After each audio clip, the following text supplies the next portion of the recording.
Vous écoutez la Ligue des Cinévores, je m'appelle Mathieu et je suis avec mon co-animateur Max. Alors Max, comment tu vas cette semaine? Ça va excessivement bien. Et toi, Mathieu? Hey, écoute, je vais quand même très bien, un peu fatigué, toujours en adaptation à mon nouvel appart. C'est une nouvelle vie pour moi. On se tente pas du craft dinner, hein? Ah, écoute, c'est délicieux, là.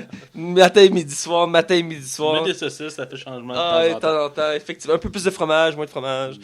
Bref, cette semaine, on a quand même une grosse semaine devant nous à l'émission. Cette semaine, on critique le film Les Présentateurs Vedettes 2, que toi, tu appelles Anchorman 2, parce que c'est le nom anglophone. Anchorman. Anchorman 2, excuse-moi. Pas tout. Et on va en parler entre autres de Star Wars. On va parler de l'acteur Josh Brolin et un peu de la magie de Dumbledore. Ah, c'est excellent. Sans plus attendre, on va aller avec les chroniques. Les chroniques.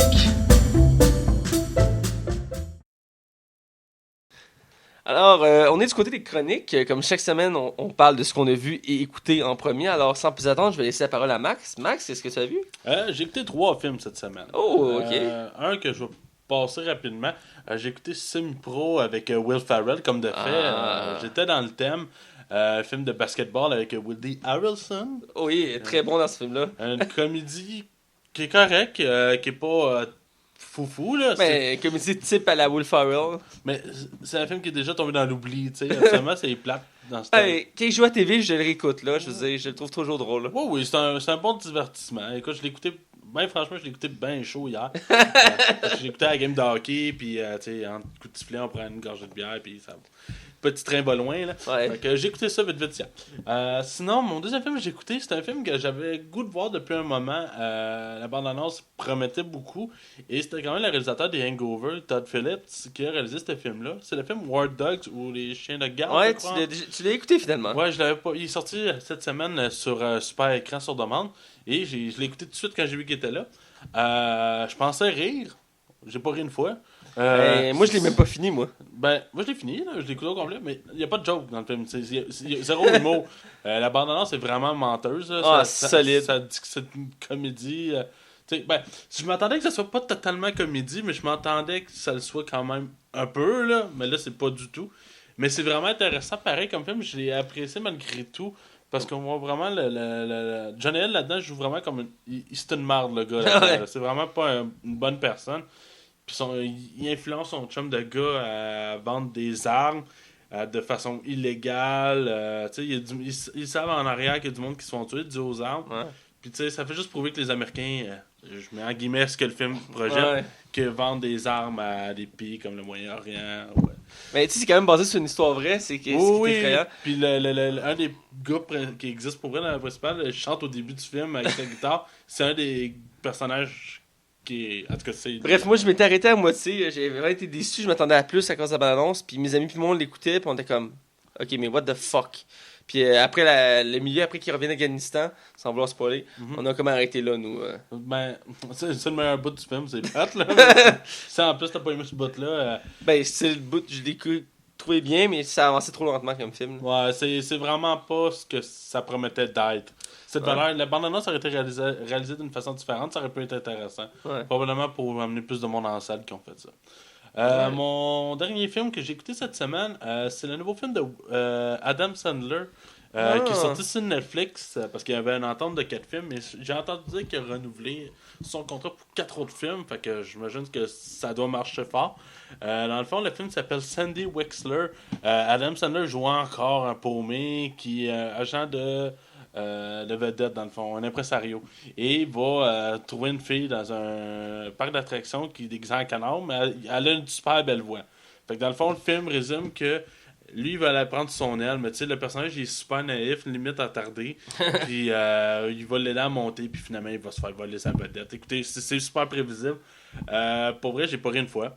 Mais pas du tout. Adam Sandler, t'as pas ri une fois? Aucun gag me fait rire. Oh, qu'est-ce que t'as eu cette semaine? Non, T'as pas mais- d'humour? Non, mais je te jure, c'est juste plat comme film. Ah non, c'est pas vrai. Il y a une passe que j'ai ri, je le compterai pas, mais ça se passe avec un bat de baseball. Oh. C'est la seule Oh. passe que j'ai trouvé drôle, mais autrement, c'est vraiment son. Je trouvais que Ridiculous 6 il était pas tant bon. Lui, c'est le PD4, là. Aïe, ok. Mais Adam Sandler, ces temps-ci, je trouve que c'est des hauts et des bas. Je veux dire, il a fait beaucoup. Ces temps-ci, il fait plus de mauvais films que de bons films. Je trouve ça dommage parce que. C'est quelqu'un qui a quand même beaucoup de talent malgré tout. Ben oui, puis je veux dire, un de mes derniers films que j'ai vu de lui que j'avais beaucoup aimé, c'est Grande Personne 1 et 2. T'avais aimé le 2? Ben, moins que le premier. Okay. Mais il y avait ses positifs, ses négatifs. Entre autres, qu'il avait enlevé un des acteurs principaux du premier. C'était lequel déjà? Ah, c'était Rob Schneider. Ouais, hein? c'est ça. Il l'avait enlevé. Puis il y avait ses positifs, négatifs. Mais après ça, les autres films qu'il a fait par la suite, je trouvais qu'il descendait tranquillement. Mais il y a tout le temps sa clique dedans. Genre Kevin James, Rob Schneider, même Chris Rock apparaît dans celui-là. Ouais. C'est comme un club, hein? Fait que... Mais je dirais que ça marche parce que Netflix se fie à lui. Donc, j'imagine. Ben écoute, ces films-là, ils sortent comme 6 mois, là. C'est quelque chose, là. C'est comme... Mais c'est pas des films à gros budget non plus. Non, mais ça pourrait passer au cinéma amplement, là. Tu sais, je te dirais que le cordonnier avait l'air d'avoir moins de budget, là. Ouais, Cordonnier, c'était simple. Très simple. Ouais.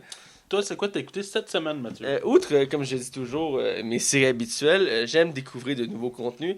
J'avais quelque chose que j'ai déjà vu, mais que j'ai écouté avec mon coloc, qui lui a découvert ça. C'est le manga maintenant animé One Punch Man, connu maintenant mondialement. Tout le monde en parle, même ils font des comparaisons à d'autres grands mangas comme Dragon Ball, Naruto et tout ça. Mais il est très... on le voit beaucoup. On rit pas du personnage, mais il y a comme une autodérision en arrière. Il y a une autodérision autour du personnage. C'est voulu, la façon qu'il est présenté. Il faut dire que le personnage est très drôle à la base quand on le regarde. Il est comme chauffe, une face neutre. Ouais, ça c'est très... très ordinaire visuellement. Puis même dans le premier épisode, je veux dire, dans son premier combat qu'il fait, t'es comme le méchant qui n'arrête pas d'augmenter ses muscles, puis il pète la gueule à tout le monde, puis il gonfle, puis il fout en colère. Puis celui qui arrive comme une vague de vent, puis sa face est neutre, pas de sourire, il chauffe, il a l'air vraiment de on dirait Martin Matt fâché. Genre, puis passer ça, le personnage est vraiment le fun. Ça, le nom de la manga, ça vient du personnage dans le sens que il a toujours besoin d'un coup de poing pour battre ses adversaires. Wow. Puis c'est ça qui est vraiment drôle. Puis c'est une série comme très sombre en même temps, il y a un très bon humour. Puis ça met un côté. Pour ceux qui connaissent pas, dans le fond, c'est un gars qui il s'est entraîné pendant plusieurs années. Je pense que c'est 10 ans, je me rappelle bien, en faisant du jogging, des push-ups, des redressements assis. La même séquence à chaque jour pendant comme 10 ans. Et après, il est sorti de son entraînement, puis il a décidé de vouloir donner un héros. Donc là, il est dans la ville, la pire ville au monde que le criminel, puis tout ça. Puis là, il décide de devenir un héros. Puis dans ce monde-là, il faut que tu ailles à l'école pour devenir un héros. Puis là, il va s'inscrire, mais ce qui arrive, c'est qu'il est tellement fort qu'il pète toutes les machines pour évaluer sa puissance. Fait que là, ils mettent un grade plus bas, ils le mettent au plus bas des grades parce qu'ils peuvent pas l'évaluer. Fait que là, il se retrouve que c'est comme des classes C, B, A, tout ça. Et lui, il est comme C, c'est comme le plus poche. Okay. Mais finalement, c'est le plus fort. Puis c'est vraiment très drôle parce qu'à chaque temps d'épisode, il s'apprend qu'on a un méchant de plus en plus fort. Puis à chaque fois, tu te dis, c'est impossible. Genre, ce méchant-là, il est comme tellement fort que personne ne peut le battre, puis lui il fait toujours par le one-shotter, puis c'est genre...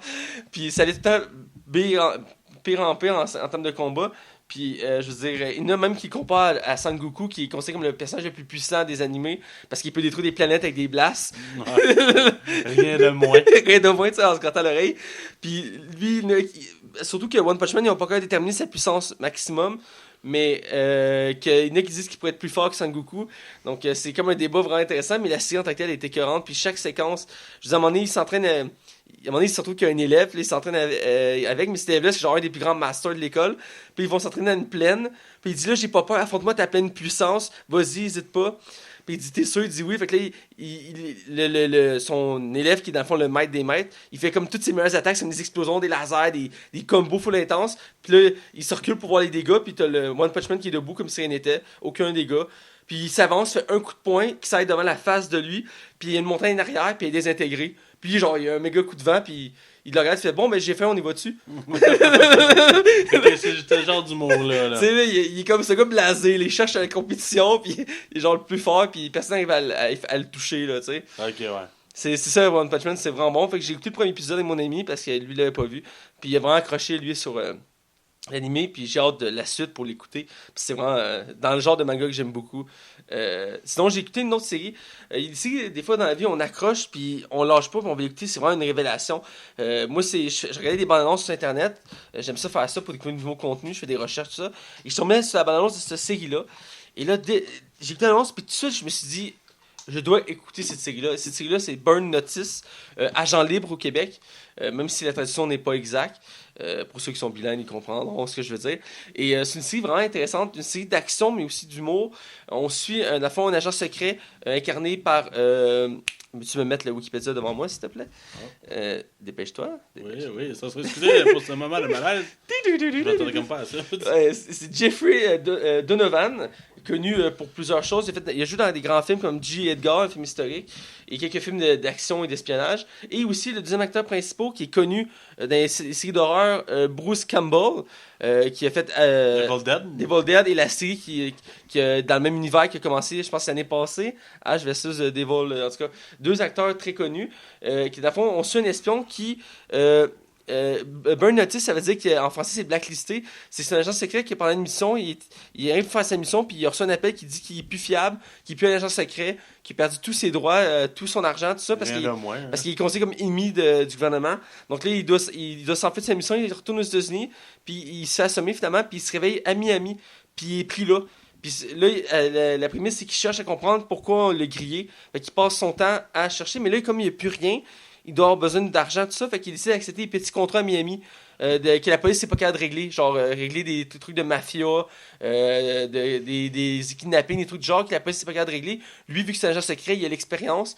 Puis tout le long de chaque épisode, ça commence que c'est lui qui narrate, puis il explique comment les espions fonctionnent et il donne des trucs. Il dit, mettons, vous voulez faire des coups électroniques, rien de plus simple, vous avez besoin d'un cellulaire, d'une pince, puis il explique comment faire les étapes pour... Mais c'est vraiment très sérieux, puis chaque épisode c'est de même, puis chaque épisode c'est une nouvelle mission, puis entrecoupé par des recherches pour trouver qui l'a grillé, puis il y a une équipe autour de lui. Je parlais de Bruce Campbell, il fait son meilleur ami, qui est un retraité, qui l'aide, parce qu'il a des contacts dans la FBI, à trouver qui a fait ça et en mettant l'aide à réussir ses missions pour faire de l'argent. Et il y a une actrice principale, qui est une actrice un peu moins connue, que joue dans les Tudors, qui est Gabrielle Anwar, une actrice britannique, qui elle a fait son ex-petite amie qui est accro à lui, mais lui veut pas de copine parce que c'est trop dangereux pour lui, mais elle est accro puis elle lâche pas. Puis c'est comme ça tourne autour de ça. Et il y a aussi une autre actrice qui est non, c'est correct, c'est pas obligé d'y aller, qui est la mère du personnage principal, qui est là parce qu'elle habite à Miami, puis lui il aime pas sa famille, mais il est pris à la voir parce qu'il vu qu'il n'y a plus rien, il doit s'arranger. Et c'est vraiment très bon, c'est une série. Chaque saison sont quand même plus courtes que des saisons habituelles. La première fait 13 épisodes, puis après c'est des 18-16 épisodes. Il y a 7 saisons, c'est fini depuis quelques années. Ouais, depuis 4 ans, j'ai vu. Ouais, c'est ça, depuis 4 ans. Et je viens de découvrir ça. Écoute, je suis déjà rendu à saison 2. Et c'est vraiment bon. Il faut l'écouter pour comprendre. Là. C'est fascinant. C'est autant drôle que très, très action. Les scènes de combat sont vraiment bonnes et crédibles. Puis l'humour est bon. Puis l'ambiance, vraiment, c'est une ambiance désinvolte, décontractée. C'est Miami, je veux dire, les plages, tout ça. Et l'acteur principal, je ne connaissais pas, mais j'ai découvert avec ça. Puis j'ai trouvé vraiment bon. Donc c'est ma découverte du moment. Et en passant, comme d'habitude, Messi. Donc cette semaine, c'est peu. J'ai juste ça à parler. Mais ça compense pour les semaines que j'ai beaucoup de choses à dire. Fait que, sans plus attendre, on va aller dans l'actualité. Ouais. Et j'ai mis le lancer. Même si je pense que la semaine passée, j'ai fait ça aussi, mais juste pour varier aussi. Vas-y. Donc, ma première nouvelle, on a vu la première bande-annonce du nouveau Star Wars de Last Jedi, le dernier Jedi en français. Parce que c'est officiel que c'est le et non les. Ouais. Non, c'est les. Non, c'est le dernier. Non, c'est les. En français, c'est les derniers Jedi. Ah ouais, t'es sûr? 100%. Excusez-moi, je me suis mêlé dans la... C'est la traduction française et espagnole qu'on confirmé. Parce qu'en anglais, de, ça peut dire plusieurs qualificatifs. Donc, dès qu'ils ont sorti la version française et espagnole, ça peut confirmer. Et là, tu me confirmer, c'est laid. Désolé de... Non, pas trop. Donc, ils ont sorti la première balance. On a pu voir quelques extraits intéressants. Il laisse beaucoup de flou. On voit pas le méchant en tant que tel. Même si on sait c'est qui, on voit pas de séquence vraiment avec les méchants. On voit pas grand-chose. On voit pas grand-chose, quelques petits éléments, on voit des vaisseaux qui sont sur un désert. Ouais. Ça a l'air quand même plus sombre que le 7, là. Ça a l'air plus sombre, on voit Rick qui s'entraîne au loin avec Luke. Ouais. On voit Luke qui parle, on entend... On le voit pas tant que ça, Luke. C'est surtout des ombrages ou des plans de vue qui est loin, fait tu sais, c'est juste pour montrer qu'il est là pour enseigner. Tu sais, c'est un Yoda 2.0 dans le fond, là. Ouais, on entend plusieurs extraits, on voit quelques scènes d'action. C'est vraiment comme flou, mais c'est la première annonce, c'est comme le 7. il nous a mis plein de plans séquences. Bon, oui, on pouvait pas les réunir ensemble, il y a comme pas de schéma. Et là, c'est le même principe, il nous laisse dans le suspense, mais on donnait un peu de matière pour nous garder actifs, surtout des éléments sur Luke qu'on attendait de voir. Parce qu'on. Là, ils ont confirmé là, qu'elle allait parler aussi. Là. Mais ça va faire. Il y a des questions qu'on sait pas. Ouais. J'ai hâte de voir, dans le fond, qu'est-ce que Luke va apporter aussi au film. J'espère qu'il sera pas juste comme un Yoda, justement. J'aimerais ça qu'il soit comme un personnage omniprésent du film, pour vrai. Là. Mais mon feeling, c'est qu'il va être là comme 1 heure, puis l'autre heure après, il sera plus là. Genre. Où il va être entrecoupé, genre des scènes début-fin. C'est mon feeling. J'espère le voir plus. C'est un acteur qui est quand même très bon, puis on a peu la chance de le voir en vrai, parce que, je veux dire, à part Star Wars, ses rôles se sont limités à des trucs de doublage et la sifflage des années 80. Je veux dire, il a toujours dit que lui, il préférait les rôles de méchants, anecdote en passant. Il a dit qu'il a toujours voulu que Luke devienne un Sith. Ouais. Mais je pense que ça arrivera pas, malheureusement. Dans les comics, il y a des variantes de ça, ou dans les jeux vidéo, comme dans le pouvoir de la Force 1. Dans une extension, à un moment donné, c'est la suite, dans le fond, c'est la suite du jeu qui se passe à travers les films 4, 5, 6. Et à un moment donné, il se retrouve sur Hoth, à la bataille de Hoth, et tu es l'apprenti, et tu réussis à battre Luke, et tu le forces à devenir ton apprenti. Sinon tu détruis le Photocom Millennium avec tout le monde dedans. Fait que Luke, il utilise la foudre pour te faire lâcher le vaisseau. Rien de moins. Puis il devient un Sith. Fait que c'est comme pour montrer une variante qui peut arriver. Fait que... Ça serait intéressant, par exemple, où à la fin, il se revient de bord, mais en même temps, ce serait pas logique vu qu'il est en train de faire Ray son apprenti. Là. Ouais, ben, mais en tout cas, je l'ai déjà vu en méchant dans Flash, puis en Joker en doublage, puis il y a la voix, puis la psychologie dans l'air de ça pour faire méchant. Ça serait cool. Ouais, en tout cas, c'était mon anecdote. Allez voir l'annonce, c'est vraiment, moi je l'ai vu 2-3 fois, puis. Ouais, moi aussi, je l'ai écouté 3-4 fois, mais on voit rien, fait que c'est comme. On essaie j'ai arrêté sur certaines séquences pour regarder, mais ouais, le contenu est quand même limité. Mais ça vaut le détour. Ça vaut le détour. Mais la bande-annonce, tu remarqueras, là, c'est une chance. Comparé à la première bande-annonce de Star Wars épisode 7, c'est la même structure. Ouais. C'est vraiment spécial. Genre, t'as le début qui monte un décor, puis bam, t'as une main. Puis là, à la place, t'as John qui sortait là, dans le premier. En tout cas, c'est. Non. Les deux bandes-annonces ressemblent beaucoup. D'ailleurs, dans la balance, ils l'ont mis en suspense, mais on ne voit pas Carrie Fisher. Non, c'est ça. Puis on voit Luke, on le voit dans le désombrage noir. Puis Ouais. Kylo Ren, on le voit comme de face proche. Ouais. On voit que son casque est brisé. Là. Il faut exprès pour comme, de couper les éléments pour pas qu'on voit tout. Ouais. Parce que j'ai hâte de voir la prochaine bande-annonce, ça donne tellement le goût en ce moment. Ma prochaine bande-annonce, prochaine nouvelle, j'ai été surpris et intrigué de la nouvelle. Dans le fond, moi je suis un fan fini de Harry Potter et de tout ce qui en découle. Et là, ils sont partis sur une saga les Animaux Fantastiques. Ouais. Ils ont annoncé 5 films, donc ça va être quelque chose. Et là, évidemment, dans le. Là, je t'avais spoilé le méchant. Ben, le méchant est annoncé pour le premier film, mais je t'ai spoilé quand on le voyait dans le film, sans faire exprès, excuse-moi. Mais dans le fond, le méchant du film, c'est Grindelwald. Excusez-moi, je se prononce mal. Mais dans le fond, c'est l'ancien meilleur ami à Dumbledore qu'on peut brièvement voir dans les films d'Harry Potter. Dans le 6e, quand Voldemort cherche la baguette de Suro, il va y avoir un gars dans une prison, et ce gars-là, c'est lui. Dans le fond, c'est l'ancien propriétaire de la baguette de Sceaux qui était l'ancien meilleur ami à Dumbledore et que Dumbledore va battre en duel, qui en parle un peu dans les films et beaucoup plus dans les livres, et qui va obtenir la baguette de Suro. Et dans le fond, c'est un méchant dans la série, c'est le méchant principal des 5 films. Et là, dans le fond, on attendait la nouvelle sur qui va être Dumbledore et quand on va le voir. Et bien, Dumbledore est annoncé pour le 2e film et il va être joué par Jude Law. Connu entre autres pour la saga des Sherlock Holmes avec Robert Downey Jr. Les 2 films et le 3 qui est toujours en attente, on sait pas si ça va se faire un jour, c'est long. Il disait qu'il allait être tourné cette année, mais là avec le tournage des Animaux Fantastiques, on n'est pas sûr si ça va sortir. J'imagine que Robert Downey Jr. avec Avengers puis peut-être un film qu'on sait pas annoncer encore. Peut-être ça va être repoussé plus loin probablement pour surtout que le 2e l'a laissé un peu plus c'était moins bon que le premier là. Ouais, l'histoire était beaucoup moins intéressante même si c'était le méchant le plus connu de Sherlock Holmes. Ouais, c'est dommage par exemple. Parce que j'ai été surpris du choix même si j'ai pris du recul pour y penser parce que vu que je suis un grand fan j'ai voulu savoir si c'était une bonne ou une mauvaise idée puis j'ai pris le temps d'observer l'acteur et j'ai trouvé qu'il y avait les traits pour faire de vrai. Je trouve qu'il y avait... C'est un bon acteur, Jude Law. Je pense que, tu sais, dans le fond, il va avoir probablement une longue barbe, avec des longs cheveux, probablement. avec un chapeau et des lunettes. Tu sais, fait que, dans le fond, ça paraîtra même pas, d'après moi. Ils vont peut-être le mettre plus jeune, là, c'est sûr, là. Ouais. c'est probablement pas une barbe blanche, mais une barbe noire. Là. Ben, dans les J'ai flashbacks. toujours imaginé. C'est comme je l'imaginais Dumbledore jeune. Tu vas rire de moi. Comme un vieux hippie un peu. En tout cas, c'est. Ben, c'est drôle parce qu'il y avait des fans d'Harry Potter qui avaient fait un court-métrage où que, la fois, ça faisait les événements avant et pendant et après le duel de Dumbledore contre Watch. C'était deux acteurs très jeunes. Et Dumbledore, dans ce court-métrage-là, qui durait, je pense, c'est comme une demi-heure ou un petit peu moins, 25 minutes, il n'y avait pas de barbe. Il était comme châtain, cheveux courts. Il y avait une tunique beige, genre, puis il n'y avait pas de barbe. C'est ça qui était fascinant. C'est sûr que c'était pas le père à Drago Malfoy. Non, il était châtain, yeux bleus, genre, puis pas de barbe. C'est ça qui était troublant. Ah ben. Mais c'était pour montrer qu'il était beaucoup plus jeune. Puis en même temps, dans les livres, ils sont beaucoup plus jeunes que ça. Ils ont pris des acteurs un peu plus vieux.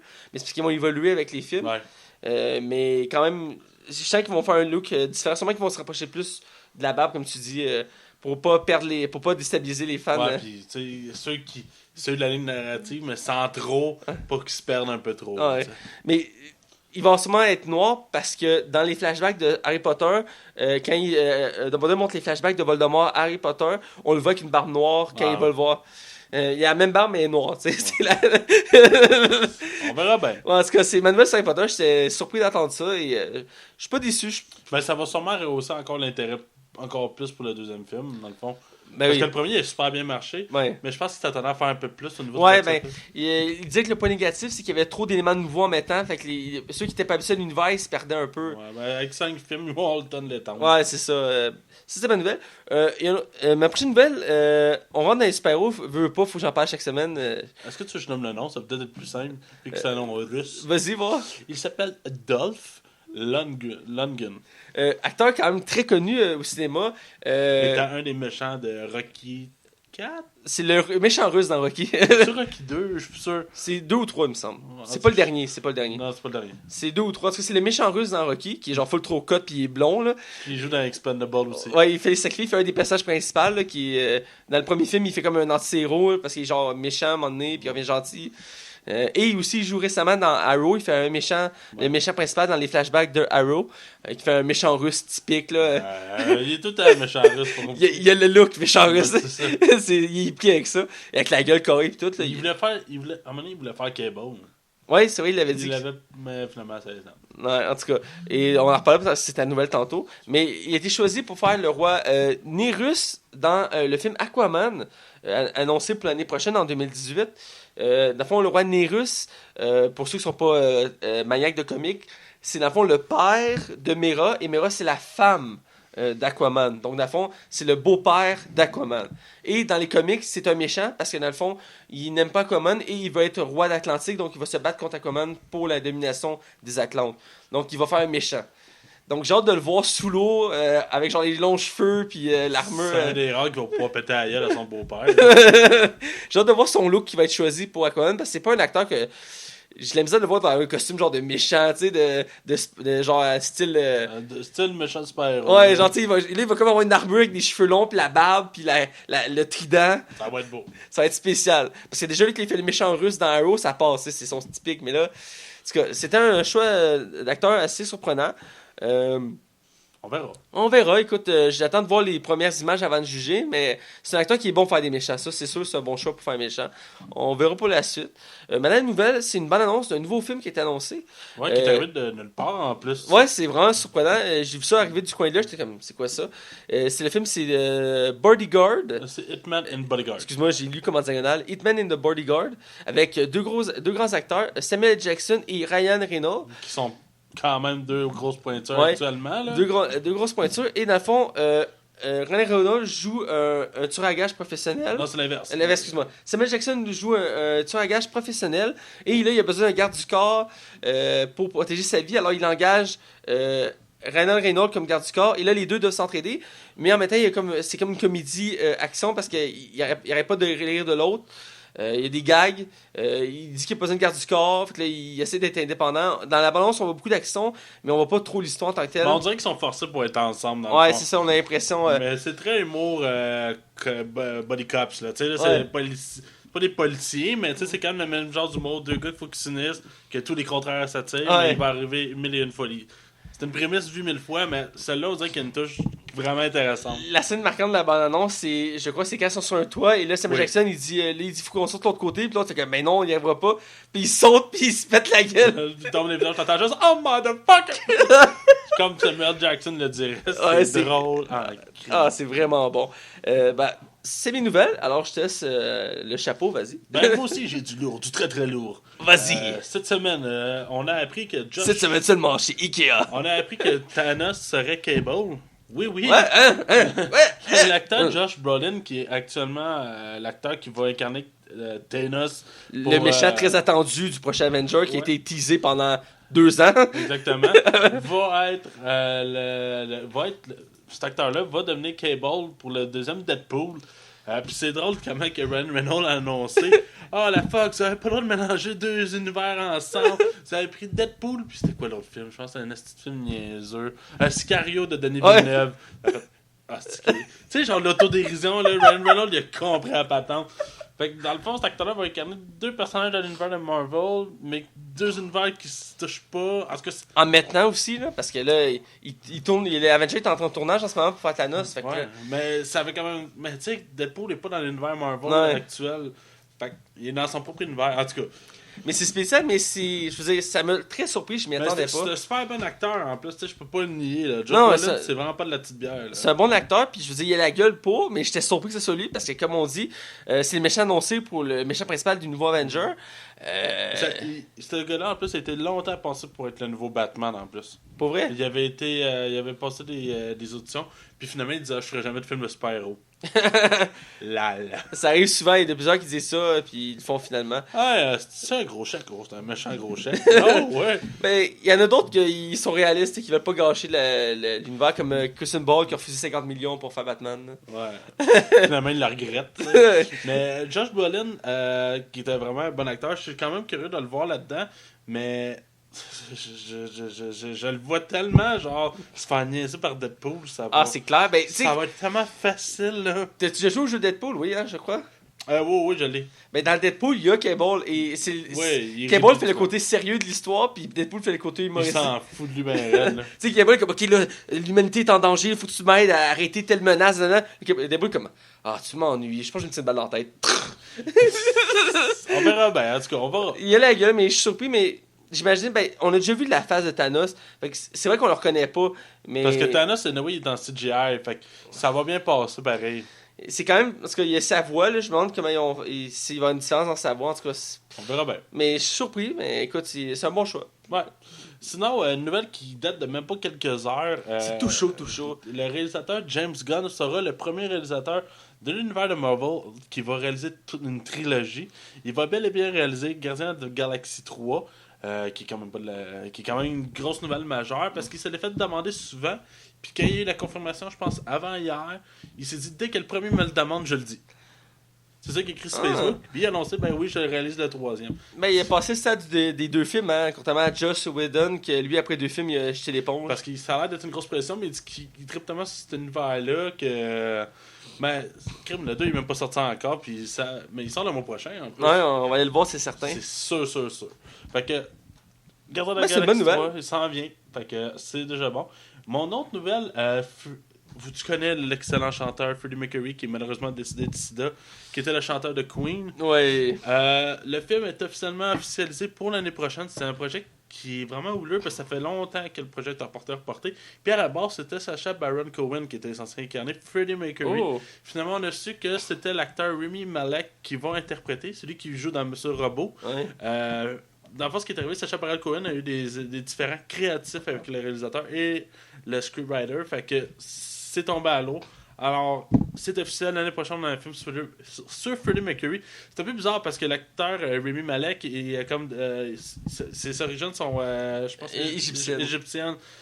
Fait qu'il y a le teint Il y a le plus teint, fort, ouais. il y a Il y a le le teint teint balsamé. foncé, puis il y a des traits, tu sais, égyptiens. Mais, écoute, ça va sûrement super bien passer avec du maquillage. Puis, écoute, il y a moyen, il y a la gueule carrée de Freddy.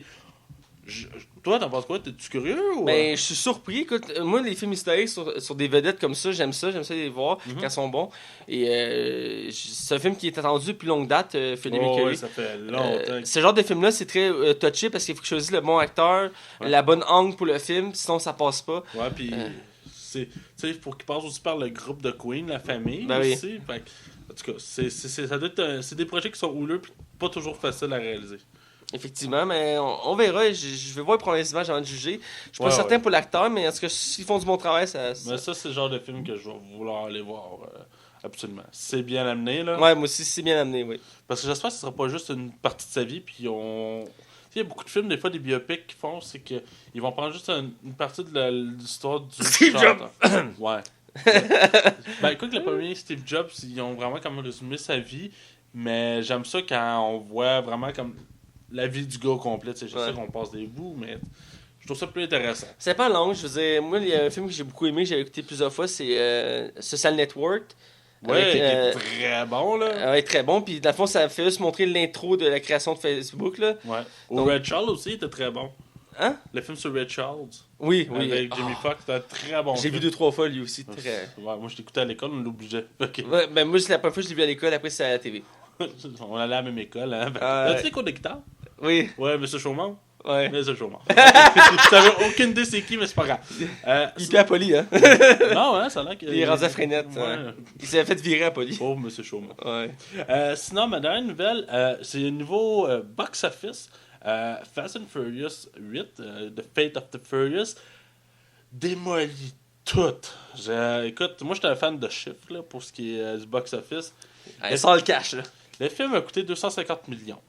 C'est beaucoup, OK? Et il a rapporté plus que le double en un week-end. Je sais, c'est un week-end de Pâques. Il a rapporté 553 millions de dollars. Il a battu Star Wars. Star Wars, épisode 7 avait 529 millions. Oh my god. Et Jurassic World, qui était juste le deuxième, avec 525. Fait qu'il a battu tous ces films-là. Moi, je pensais que après, je pensais que le monde n'aurait pas voulu voir le film, ou ça aurait perdu en popularité du que Paul Walker était plus là, puis que le set aurait pu finir avec une belle conclusion. Puis finalement, ils ont décidé d'en faire un autre. J'aurais pensé que ça aurait peut-être joué sur le box-office, mais pas en tout. Écoute, Beauty and the Beast vient de taper le 1 milliard, puis il a tapé quand même un peu ses fesses. Mais j'ai l'impression que Fast and Furious 8, là, il va le ramasser. Écoute, c'est vraiment incroyable comme chiffre, là. C'est impressionnant. Ça donne le goût de voir le film pour savoir pourquoi il pogne autant. Ouais, ben même s'il y a eu des critiques quand même pas mauvaises, mais mitigées. Puis, ben, tous les films de Fast and Furious ont des critiques mitigées. Je pense que le seul qui en a eu des bonnes, c'est genre le 7. Ouais, je pense que ouais. Fait que moi, c'est tout ce que j'ai pour mes nouvelles cette semaine. Ben parfait. Écoute, on est déjà rendu à la chronique hors sujet. Ouais. Je vais te laisser y aller. T'as hâte d'en parler. C'est un jeu que t'attendais avec impatience. Moi, cette année, tu sais, il y en a beaucoup qui c'est des gros jeux qui attendent avec impatience. Puis moi, cette année, j'en avais 2. Le reste, tu sais, je sais que Call of Duty que je vais acheter à la fin de l'année. Je sais que peut-être même le nouveau Star Wars, je vais le prendre. Il y a des jeux intéressants comme Prey aussi qui arrivent, que je trouve qu'elle a l'air super bien. Mais, Prey, ouais. Tu sais, mais j'avais 2 jeux. Moi, c'était Resident Evil 7 que j'attendais avec une impatience de malade mental. Puis je suis content, j'ai vraiment pas été déçu. C'était vraiment ça que j'espérais avoir, puis j'ai eu ce que je voulais. Et le coffret de Lego Harry Potter, les 7 films. Oui, je l'attendais tellement avec impatience. Je suis tellement content. Non, sérieusement, c'est la première fois que j'achète un jeu qui est backé par Kickstarter. C'est le projet Yooka-Laylee, qui est en fait l'ancien studio. Le studio rare qui appartient maintenant à Microsoft puis qui en font fuck all avec. Il y avait la franchise Banjo-Kazooie. Et il y a des membres qui ont été insatisfaits de comment marchait Rare actuellement. Et ils sont partis à un projet qui ça a vraiment été long. Ça a boité pendant 3-4 ans. Et pour finalement arriver sur Kickstarter. Ça a été un des jeux les plus rapidement financés. En 40 minutes, il était déjà financé le jeu. Aïe. C'est le record absolu actuellement sur Kickstarter. Et le jeu s'appelle Yooka-Laylee. Yooka-Laylee, dans le fond, est une suite spirituelle à Banjo-Kazooie. Le jeu avait eu 2 millions de budget. Et il y a une meilleure note que Mass Effect. Mass Effect a coûté 40 millions. C'est assez drôle. Aïe. Dans le fond, pour résumer vite, c'est quoi le jeu? T'as 5 niveaux, t'as 5 mondes qui sont quand même beaucoup, qui sont larges. Là. C'est des gros mondes. Et le but, dans le fond, c'est simple, c'est de collectionner tout ce qu'il y a dans le jeu. Et en relevant des missions, des défis. T'sais, le jeu, là, te garoche comme ça dans l'univers. Puis, ramasse tout ce que tu es capable de ramasser. Et éventuellement, tu vas battre des boss. On a le droit de l'humour, de l'autodérision, on fait des références à la culture populaire, on rit de la compagnie rare, on rit même de Microsoft, Nintendo, Sony, tout le monde passe. C'est de l'humour. Puis c'est très coloré. Quand tu regardes des personnages, c'est un lézard avec une chauve-souris mauve. Là. Tu t'attends à rien, mais c'est un jeu de plateforme classique, comme on avait beaucoup eu le droit sur 64. C'est dans la même gamme, pas la même lignée que Banjo-Kazooie, les jeux de... Plateforme qui était comme Mario 64, Conquer... Je me rappelle bien, le même studio avait fait un jeu qu'on était, je pense, un écureuil... C'est Conquer? Conquer? Ouais, c'est Conquer, l'écureuil. C'est ça, je sais plus ça. Mais qui était trash, par exemple. Crissement trash. Mais c'est ça. C'est le jeu le plus trash de 64. Mais ce style-là est mort comme début des années... la dernière génération qu'il a vraiment eu, c'est le PlayStation 2. Puis après ça, c'est mort. Et ça fait franchement du bien. Puis actuellement, il y a comme un bâchage qui se fait autour du jeu. Écoute, le jeu, là, il m'a coûté 57$ à sa sortie. Et non 90$. Pour un jeu qui, à date, j'ai actuellement 15 heures. Puis j'ai même pas encore fait la moitié du jeu. Pour un jeu de platforming là, 3D, écoute, c'est beaucoup. Puis il y a un bâchage comme jeuxvideo.com, ils ont donné 14 sur 20. Je trouve ça injustifié. Le jeu a des défauts, il est pas sans faille. Mais... Jeux.com sont inégales dans leurs critiques. Leurs spécialistes de jeu, c'est inégal. Le gars qui s'occupe d'évaluer les Call of Duty, là... Ouais, mais c'est ça, des fois il prend pas en conscience que le jeu a peut-être pas tant évolué. Il donne genre du 19 sur 20, t'es comme... Mais il y a les Call of Duty sont toutes... c'est vraiment inégal comme série. Puis écoute, il y en a qui sont vraiment bons, comme les autres sont vraiment très ordinaires. Ouais. Mais là, je trouve que ce jeu-là, je trouve que pour le prix qui est, pour le temps que je mets dessus, pour la qualité du jeu, pour le travail qui a été fait, je trouve que ça mérite amplement plus que ça comme commentaire positif. Et pour finir, je te dirais que le jeu tease le 2 tout le long. Le jeu te dit, ah ouais, en tout cas, on s'en reverra dans le prochain jeu. Ah, on va se voir dans la suite. Ok. Fait que le jeu, tu vois ça, c'est ce genre d'humour-là. Ah! En tout cas, je vais te le prêter éventuellement si tu veux l'essayer. Ah, c'est clair. Quoi qu'il faudrait que tu joues à Wolf Among Us à un moment donné, là. Quel jeu? Non, je vais y jouer. Je t'ai dit que j'allais le faire, je suis un homme de parole. Je vais le faire. Bon. C'est juste que c'est une question, je veux dire... Tu as du temps, là. Moi, c'est des phases. Des fois, j'ai une phase où il faut jouer à des jeux de shooter. Des fois, c'est des phases où il faut jouer à des jeux de RPG. Là, j'ai une phase de shooter. Il faut que je joue à des jeux de shooter. C'est juste ça que j'ai goût de jouer. Je joue trop à des jeux de RPG. Là. T'as le goût d'autre chose. Ouais, là, ça fait trop... Je me suis mis Killing Floor. Je joue beaucoup. Là, j'ai arrêté de jouer à Fortnite depuis un moment parce que je suis tanné des jeux comme ça. Là. Je veux jouer à des jeux de shooter. Je veux tuer, je veux faire des explosions. Bon, va te chercher Rainbow. Il est 20$. J'y pense de plus en plus. Je vais te convaincre. Ouais. En tout cas, à mon tour. Ouais, qu'est-ce que t'as joué au lieu cette semaine, Mathieu? J'ai joué à 2 jeux. D'abord, j'ai parlé. Il y a un nouveau MMO qui est sur PlayStation. C'est la force, je trouve, du PlayStation. Il offre beaucoup de MMO gratuits free-to-play ou free-to-pay. Mais ça, c'est une autre question. C'est un autre affaire, ça. Ouais. Ça vient de sortir, ça fait je pense une semaine ou deux. C'est Skyforge. Ouais. Ça faisait un certain temps qu'il était sur PC. Et là, il est disponible PC, PS4. Ok. C'est un MMO. Le concept à la base est intéressant. T'es un immortel. Au début, ça commence que t'es un guerrier comme les autres. Là, il arrive un combat. Tu finis par te faire tuer. Et dans le fond, tu meurs pas. T'apprends que t'es immortel. Donc, que t'es un dieu. Et là, t'as accès à un endroit où ils t'apprennent à devenir un dieu. Fait que là, faut que tu trouves des gens à te vénérer. Faut que tu augmentes ta puissance. Faut que tu gagnes en puissance. Faut que tu développes ta propre histoire, tout ça. Et dans le fond, au début, tu choisis 3 classes, qui est dans le fond une classe tank, une classe DPS, une classe soigneur.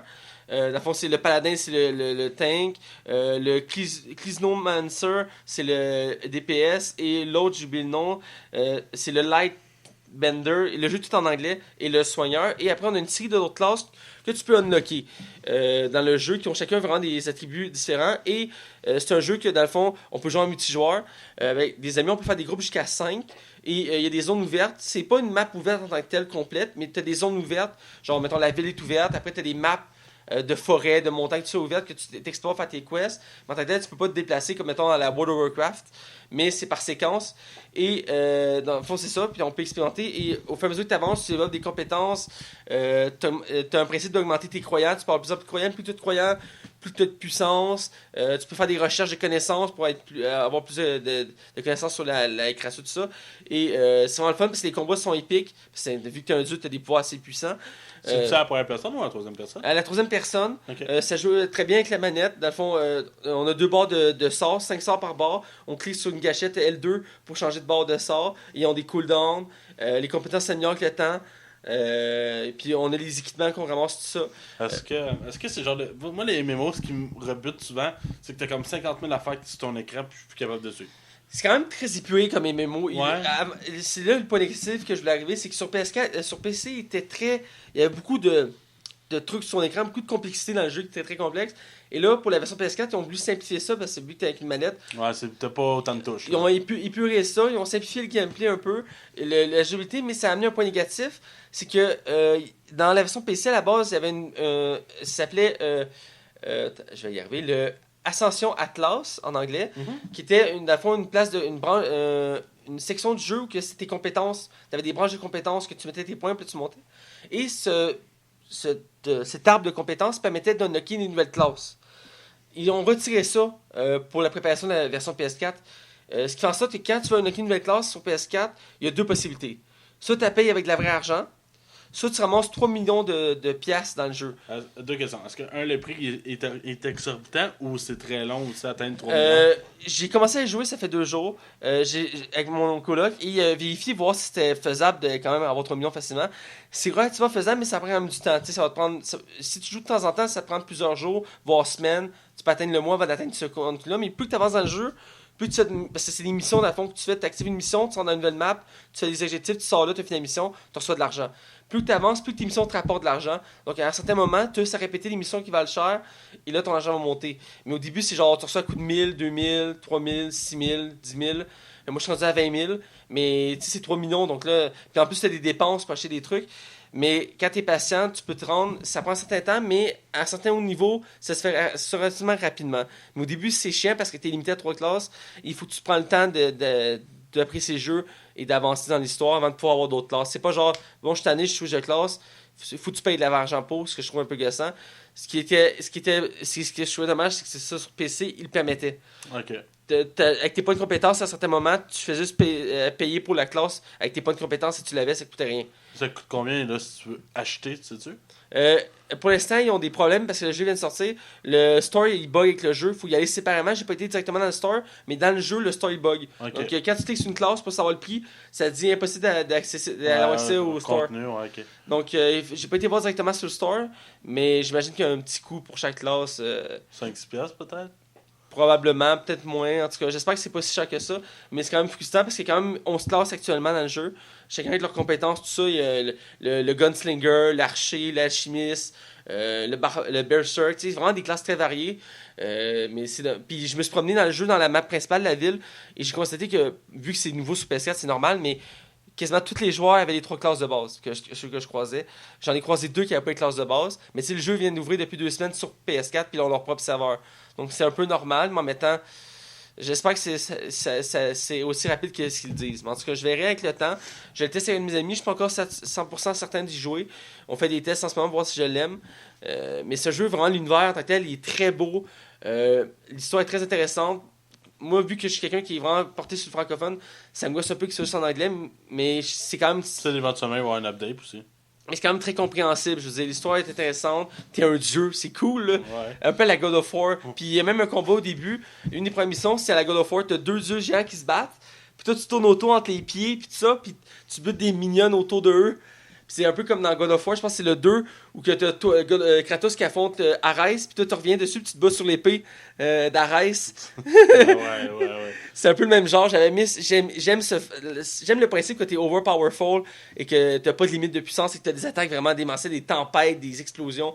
Ça, j'aime ça. Mais pour le principe d'obtenir des classes, je trouve que c'est le premier bémol que j'ai trouvé du jeu. Mais pour l'instant, c'est ça. Je vais revenir, avant de finir avec l'autre jeu que j'ai joué, je vais revenir à un jeu que je joue encore quand même assez souvent, qui est Killing Floor 2. J'ai un autre bémol à ajouter à ce jeu-là. C'est, dans le fond, l'obtention des contenus supplémentaires, tout ce qui est customisation. J'en ai parlé, je pense, la semaine passée, mais la drop est vraiment limitée dans ce jeu-là. Elle arrive vraiment pas souvent.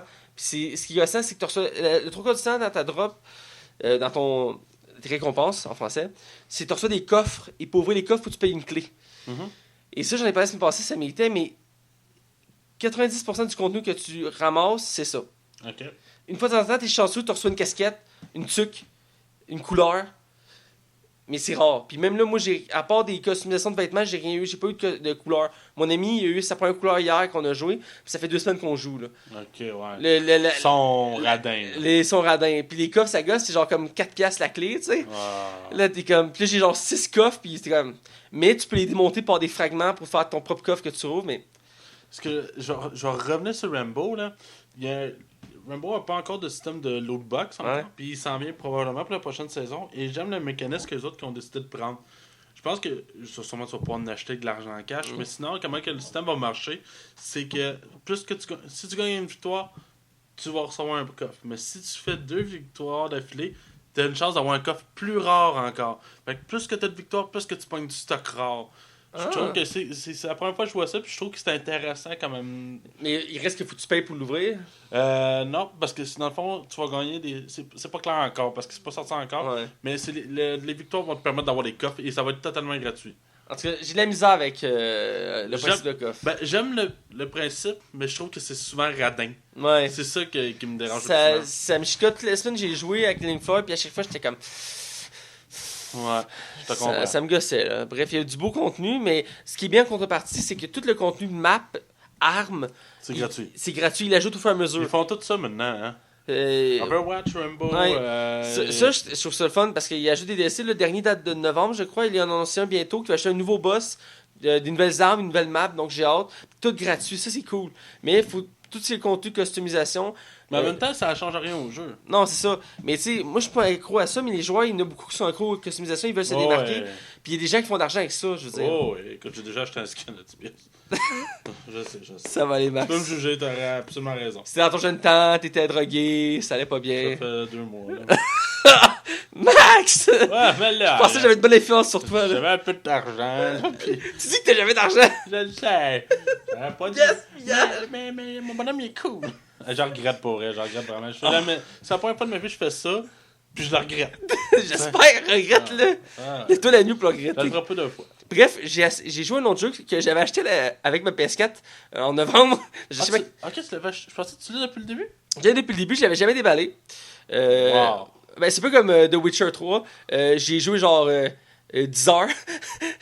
Puis c'est un genre de jeu qui demande 200. Là. Genre, puis je veux dire, j'ai à peine touché au jeu, mais c'est juste, ça a pas donné, mais je me suis curé des RPG. Mais c'est sûr que je vais y rejouer.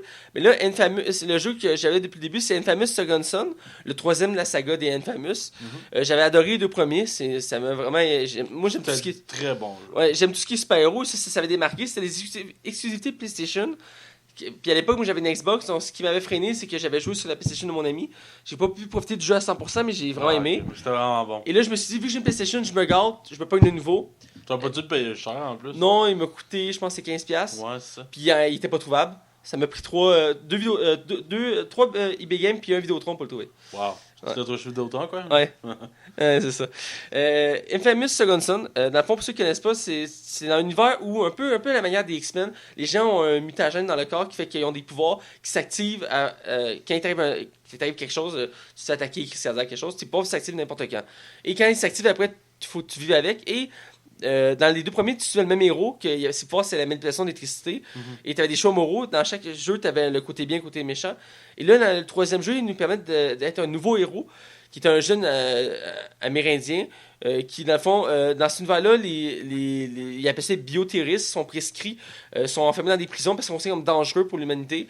Fait que être un homme bio, ils appellent ça bioterroriste, mais en fait, c'est des porteurs. C'est une mauvaise chose. Et là, tu joues ces personnages-là, qui à la base n'a pas de pouvoir. Il y a une vie vraiment banale qui fait des petits malfrats, tout ça. Et là, accidentellement, il croise un convoi militaire qui transporte des prisonniers, qui passe devant sa réserve amérindienne et qui a un accident. Et là, il décide, comme en tant que bonne personne, de venir sauver ceux qui sont en train de brûler dans le camion. Et là, il tend la main à un gars. Et là, il perd connaissance. Et quand il se réveille, tout est en feu autour de lui. Tout est pété, il les comprend pas. Puis là, c'est là qu'on découvre, à fond, qu'il a le pouvoir de manipuler la fumée. Et là, tranquillement, on développe ses pouvoirs. Il peut se téléporter, pitcher de la fumée, faire des explosions, tout ça. Et on apprend tranquillement à prendre ses pouvoirs. Et c'est vraiment une histoire intéressante, c'est graduel. Et c'est très sombre.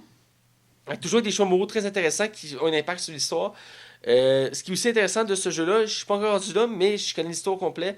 Parce qu'il y a des amis qui jouent devant moi. Dans le fond, lui, il a plusieurs pouvoirs. Parce que ce qu'on apprend avec l'histoire, on l'apprend dès le début quasiment.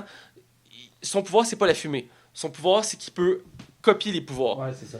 Donc, tranquillement, le musicien va comprendre comment contrôler ce pouvoir-là. Et il va adopter d'autres nouveaux pouvoirs. Il va se cumuler à ses pouvoirs. Il va pouvoir sur une liste de pouvoirs.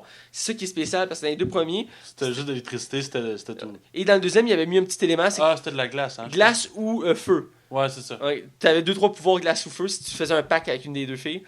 Et ça va un choix moraux en plus. Ouais. Et là, c'est vraiment différents pouvoirs qui sont intéressants, qui te permettent de vraiment plus interagir avec l'environnement, parce que c'est une map ouverte, c'est une ville complètement ouverte, avec beaucoup d'éléments à Très faire. petite, par exemple. Ouais, elle est plus petite que les autres, des autres précédentes jeux. L'histoire est très courte aussi. Ouais, très court. Moi, je pense que c'est 6 heures en ligne droite.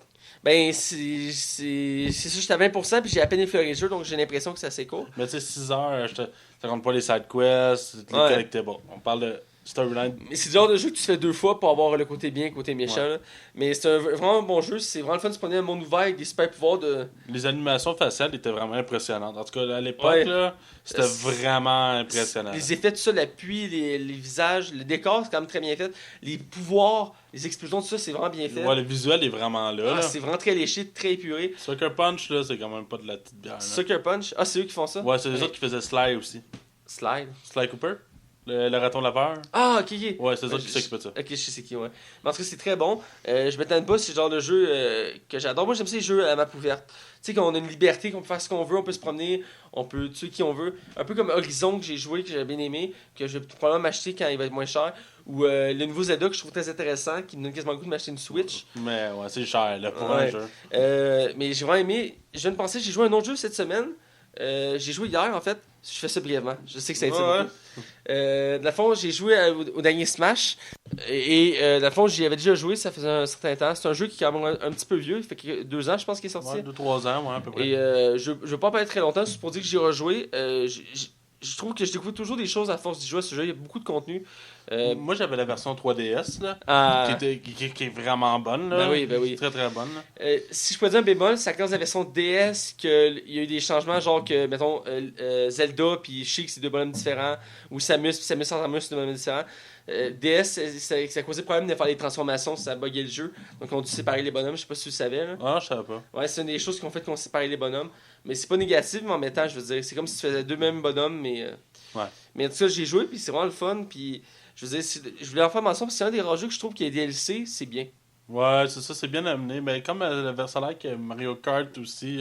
Ouais, Mario Kart aussi, c'est un très bon exemple. Ça ajoute beaucoup de maps de courses et beaucoup de customisation et des nouveaux personnages. Puis c'est de qualité, puis c'est pas tant cher. Par contre, pour Mario Kart, je dirais que c'est un peu aussi pour s'excuser, dans le sens qu'ils ont pas offert autant de variété de personnages qu'avant. Ouais. Parce que le 3/4 des bonhommes dans le dernier Mario Kart, c'est toute la famille Bowser. Ok, ouais. Fait que avant, il y a beaucoup plus de choix variés de personnages. Là, c'est genre, t'as toutes les Ben là, ils ont rajouté Link, là, aussi. Ouais, là. ben c'est un DLC, t'as Link, Ouais. t'as Habitant, qui est dans Smash aussi. Puis t'as d'autres personnages vraiment pas utiles comme Mario Chat. Ouais, ben dans le fond, c'est parce que dans le fond, c'était l'univers de Mario Kart. Je pense que là, ils pourraient commencer à vraiment aller chercher d'autres personnages à la Super avec Smash. avec les DLC, t'as des maps de Captain Falcon. T'as une piste de course de Mario Kart, c'est Captain Falcon, c'est démentiel. Puis t'as une map que c'est le château de Zelda. Là. Fait que ça, c'est cool pour ça. Mario Kart, c'est un des jeux que j'achèterais le plus si j'avais une Nintendo Switch ou une Wii U, là. Ben, s'il y en annonce un nouveau, parce que là, ils ont juste pris le dernier puis ils l'ont amélioré pour le. Ouais, la force, c'est la version complète, Ouais. avec tous les DLC. Ouais. Mais s'il annonce un nouveau sur Switch, je vais le pogner avec Smash, puis je vais sûrement me pogner une Switch juste pour ces 2 jeux-là. Puis Zelda, évidemment. Qui a l'air vraiment bon, là. C'est genre les 3 jeux que j'aime le plus sur Nintendo, c'est ces 3-là. Là. En fait, moi, pour de vrai, je compte éventuellement m'acheter une Switch. J'attends juste une baisse de prix. Ben, pas une baisse de prix, c'est pas vrai. Des titres. Le 3 s'en vient, là, je vais voir ce qu'ils vont annoncer. S'ils annoncent tel jeu, je fasse OK. J'attends juste d'avoir comme comme 3-4 jeux que je suis sûr que je vais avoir, puis je vais me sortir une Switch. Mais là, ils ont annoncé une suite d'un jeu qui est devenu culte, c'est Splatoon. Ils ont annoncé Splatoon. Ouais, j'ai jamais joué au premier, fait que je sais pas si j'aimerais ça, mais faut. Ben, t'aimes les jeux multijoueurs, tu devrais aimer ça. Ouais, mais. Pourtant, je suis tellement plus un joueur solo. J'aime les jeux multi, mais moi, j'ai quand même aimé ça, Splatoon. J'y joue un peu sur Switch. Pas sur Switch, je commence sur Wii U. Et j'avais aimé le gameplay, c'est vraiment le fun. T'as plein d'armes variées pour utiliser la peinture. Le concept est intéressant, là. C'est vraiment dynamique. Même quand tu meurs ou tu perds, t'es pas fru, parce que c'est drôle comme jeu. Ouais, non, c'est ça. Tu cherches pas la compétition, tu cherches à t'amuser, fait que c'est le fun. Fait que c'était le hors-sujet, moi, que t'as quelque chose à ajouter. Non, j'ai une longue chronique sur la zone cinéma. Ouais, on va dans la zone cinéma et t'as une chronique intéressante pour nous, j'ai hâte d'entendre ça. Alors, sans plus attendre, on va dans la zone cinéma.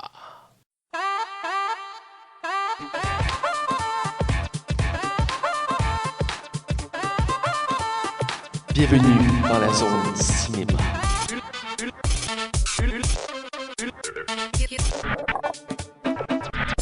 Alors, on est dans la zone du cinéma et cette semaine, Max a toute une chronique pour moi très intéressante.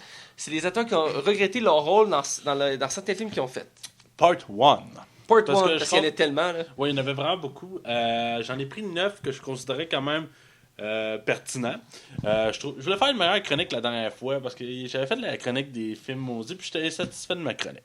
Là, cette semaine, je me suis dit... Tu pourras faire Part 2 plus tard. Éventuellement. Dans le fond, il n'y a pas de classement, il n'y en a pas un qui est meilleur qu'un autre. Ouais. On y va avec les acteurs qui ont regretté leur rôle et il y en a qui sont surprenants. Je vais commencer avec quelque chose qui n'est pas surprenant. C'est George Clooney pour Batman et Robin. Il a dit avec du recul. Souvent, là. Il dit que c'était un mauvais film, puis il expliquait souvent que c'était impossible d'être bon dans un film mauvais de même. Il a tellement regretté, puis il a beaucoup fait d'autodérision sur ses bat nipples. Écoute, mais on en a déjà parlé, mais récemment, il avait dit que c'est en partie de la faute au réalisateur qui ne le mettait pas dans le mood. Josh Schumacher faisait n'importe quoi. Là. Ça n'a pas de sens. Ce film-là est terriblement mauvais. Il avait évité, il disait, j'étais une scène de Batman, j'étais en rue, genre je viens de me battre, là, il disait, là, t'es Batman, tes parents sont morts, t'as plus aucun but dans la vie, action! Il était comme, I am Batman! C'est vraiment pas un bon film, on va se le dire, là. Il l'a regretté, mais ça l'a relancé sa carrière malgré tout, genre. C'est ça qui est ironique, ouais. Mais cet acteur-là a quand même commencé avec deux films, il a fait la suite, là, j'en reviens pas. L'attaque des tomates géantes. Ça me dit rien? C'est des tomates géantes qui écrasaient le monde. C'était un film d'horreur. C'est le premier film de George Clooney. Oh my god. Ouais. Le deuxième film, la deuxième actrice, c'est quand même surprenant. Mais j'avais déjà entendu parler de celle-là. Dans le fond, c'est un des plus gros films de l'histoire du cinéma. C'est le deuxième film le plus rentable de l'histoire. C'est Titanic avec Kate Winslet. Kate Winslet a admis avoir détesté jouer ce personnage-là. Un, elle croyait pas au scénario, elle croyait pas au film. Et de deux, elle détestait se faire un accent américain parce que c'est british. Ouais. Alors, elle a détesté ça, elle y croyait pas du tout. Puis encore là, elle dit qu'elle déforme le nom de la chanson principale de Céline Dion avec un nom bâtard, j'ai oublié le nom, mais elle a détesté ce rôle-là. J'ai entendu ça, j'ai entendu aussi qu'elle avait pas aimé la scène de nudité qu'elle a dû faire. Ouais, ben c'est sûr, mais écoute, c'est tellement une scène marquante, outre qu'on voit ses boules, là. Ouais. Le troisième, celui-là, il est pas surprenant. C'est Channing Tatum dans G.I. Joe. Il a fait exprès pour faire ça son personnage dans le deuxième film, pour te donner une idée. Faut l'admettre, le premier G.I. Joe, c'est vraiment de la merde. C'est vraiment un très mauvais film. Ouais. Tout est over the top, il n'y a rien qui est réaliste. Il y a des acteurs là-dedans que je comprenais même pas ce qu'ils faisaient là-dedans. Genre The Rock. The Rock apparaît dans le 2 avec Bruce Willis. C'était pour essayer de remonter ça. Ouais. T'imagines-tu? Non, mais il y avait Joseph Gordon-Levitt aussi qui jouait dans le premier. Il y avait quand même une super belle brochette d'acteurs. Mais écoute, ce film-là, Channing Tatum l'a détesté, mais ça l'a quand même aidé sa carrière et faire une notoriété. Parce qu'il a pu être engagé par la suite pour 21 Jump Street, qui l'a encore plus propulsé. Quand même. Sinon, Jessica Alba, elle a regretté. Elle savait déjà que c'était pas un bon film. Fantastic Four, Rise of the Silver Surfer. Le fond, les 4 Fantastiques qui est le Surfeur d'argent, le deuxième film de la saga. Qui est très mauvais. Sur tous les points. Là, c'était terriblement pénible comme film. Là. Ouais, c'est Morpheus qui fait la voix de Silver d'argent. Pour vrai? Là, je savais pas. C'est l'acteur qui fait Morpheus qui fait la voix de... Lawrence quelque chose, là? J'ai oublié son nom. Mais c'est pas lui qui fait le physique, c'est l'autre acteur, mais lui, il prête sa voix. Là. Mais là, j'ai pris en note une citation qu'elle a envoyée. Écoutez bien. J'ai compris que ma carrière touchait le fond lorsqu'on m'a dit que les larmes seraient faites en CGI parce que les miennes n'étaient pas assez jolies. Oh my god. Fait que même les larmes qu'on voit dans le film, c'est même pas des vraies larmes, c'est des larmes faites à l'ordinateur. Ce film-là était juste une bouse monumentale. Le premier, il était pas tant pire, Ouais. mais le deuxième, là, c'était... Ça aurait Le pu... pire, c'est que le casting. Avec Chris Evans. Chris Evans, mais c'est ça, outre elle, je trouvais que le casting fitait tous les personnages. Ouais, c'était pas tant pire côté show de casting, Ouais, c'était de c'est- valeur. Mais même dans le premier Fantastic Four, qu'est-ce qui arrivait, c'est qu'il profitait beaucoup du physique de Jessica Alba pour la mettre dans des postures plutôt inadéquates, je trouve. Ouais. Ouais, c'est plate quand des acteurs, les réalisateurs résument juste au fait que l'actrice est belle. En tout cas, c'est mon avis. Ouais, je suis d'accord. Un que c'est sûr qu'il le regrette encore, c'est Robert Pattinson pour la saga Twilight au Ah grand ouais? complet. Ah ouais? Je pensais que ça avait fait sa carrière. Il a dit carrément qu'il comprenait pas qu'un qu'un personnage qui a 108 ans continue à aller à l'école avec raison, parce que le personnage a 108 ans puis il est à l'école là. Juste pour que ça ait l'air plausible. En tout cas, c'est sûr que ça n'a aucune. Puis il a dit qu'il avoir eu le choix, là, il aurait refusé le rôle puis il n'aurait pas embarqué là-dedans. Parce que ça l'a propulsé sa carrière puis ça l'a tué en même temps. On le voit plus. Ah, bah plus. Il a fait quelques films par après pour essayer de se dissocier de ça, mais au bout de ça, ça lui colle à la peau malheureusement. Il était dans une bonne lancée pourtant au début avec Harry Potter.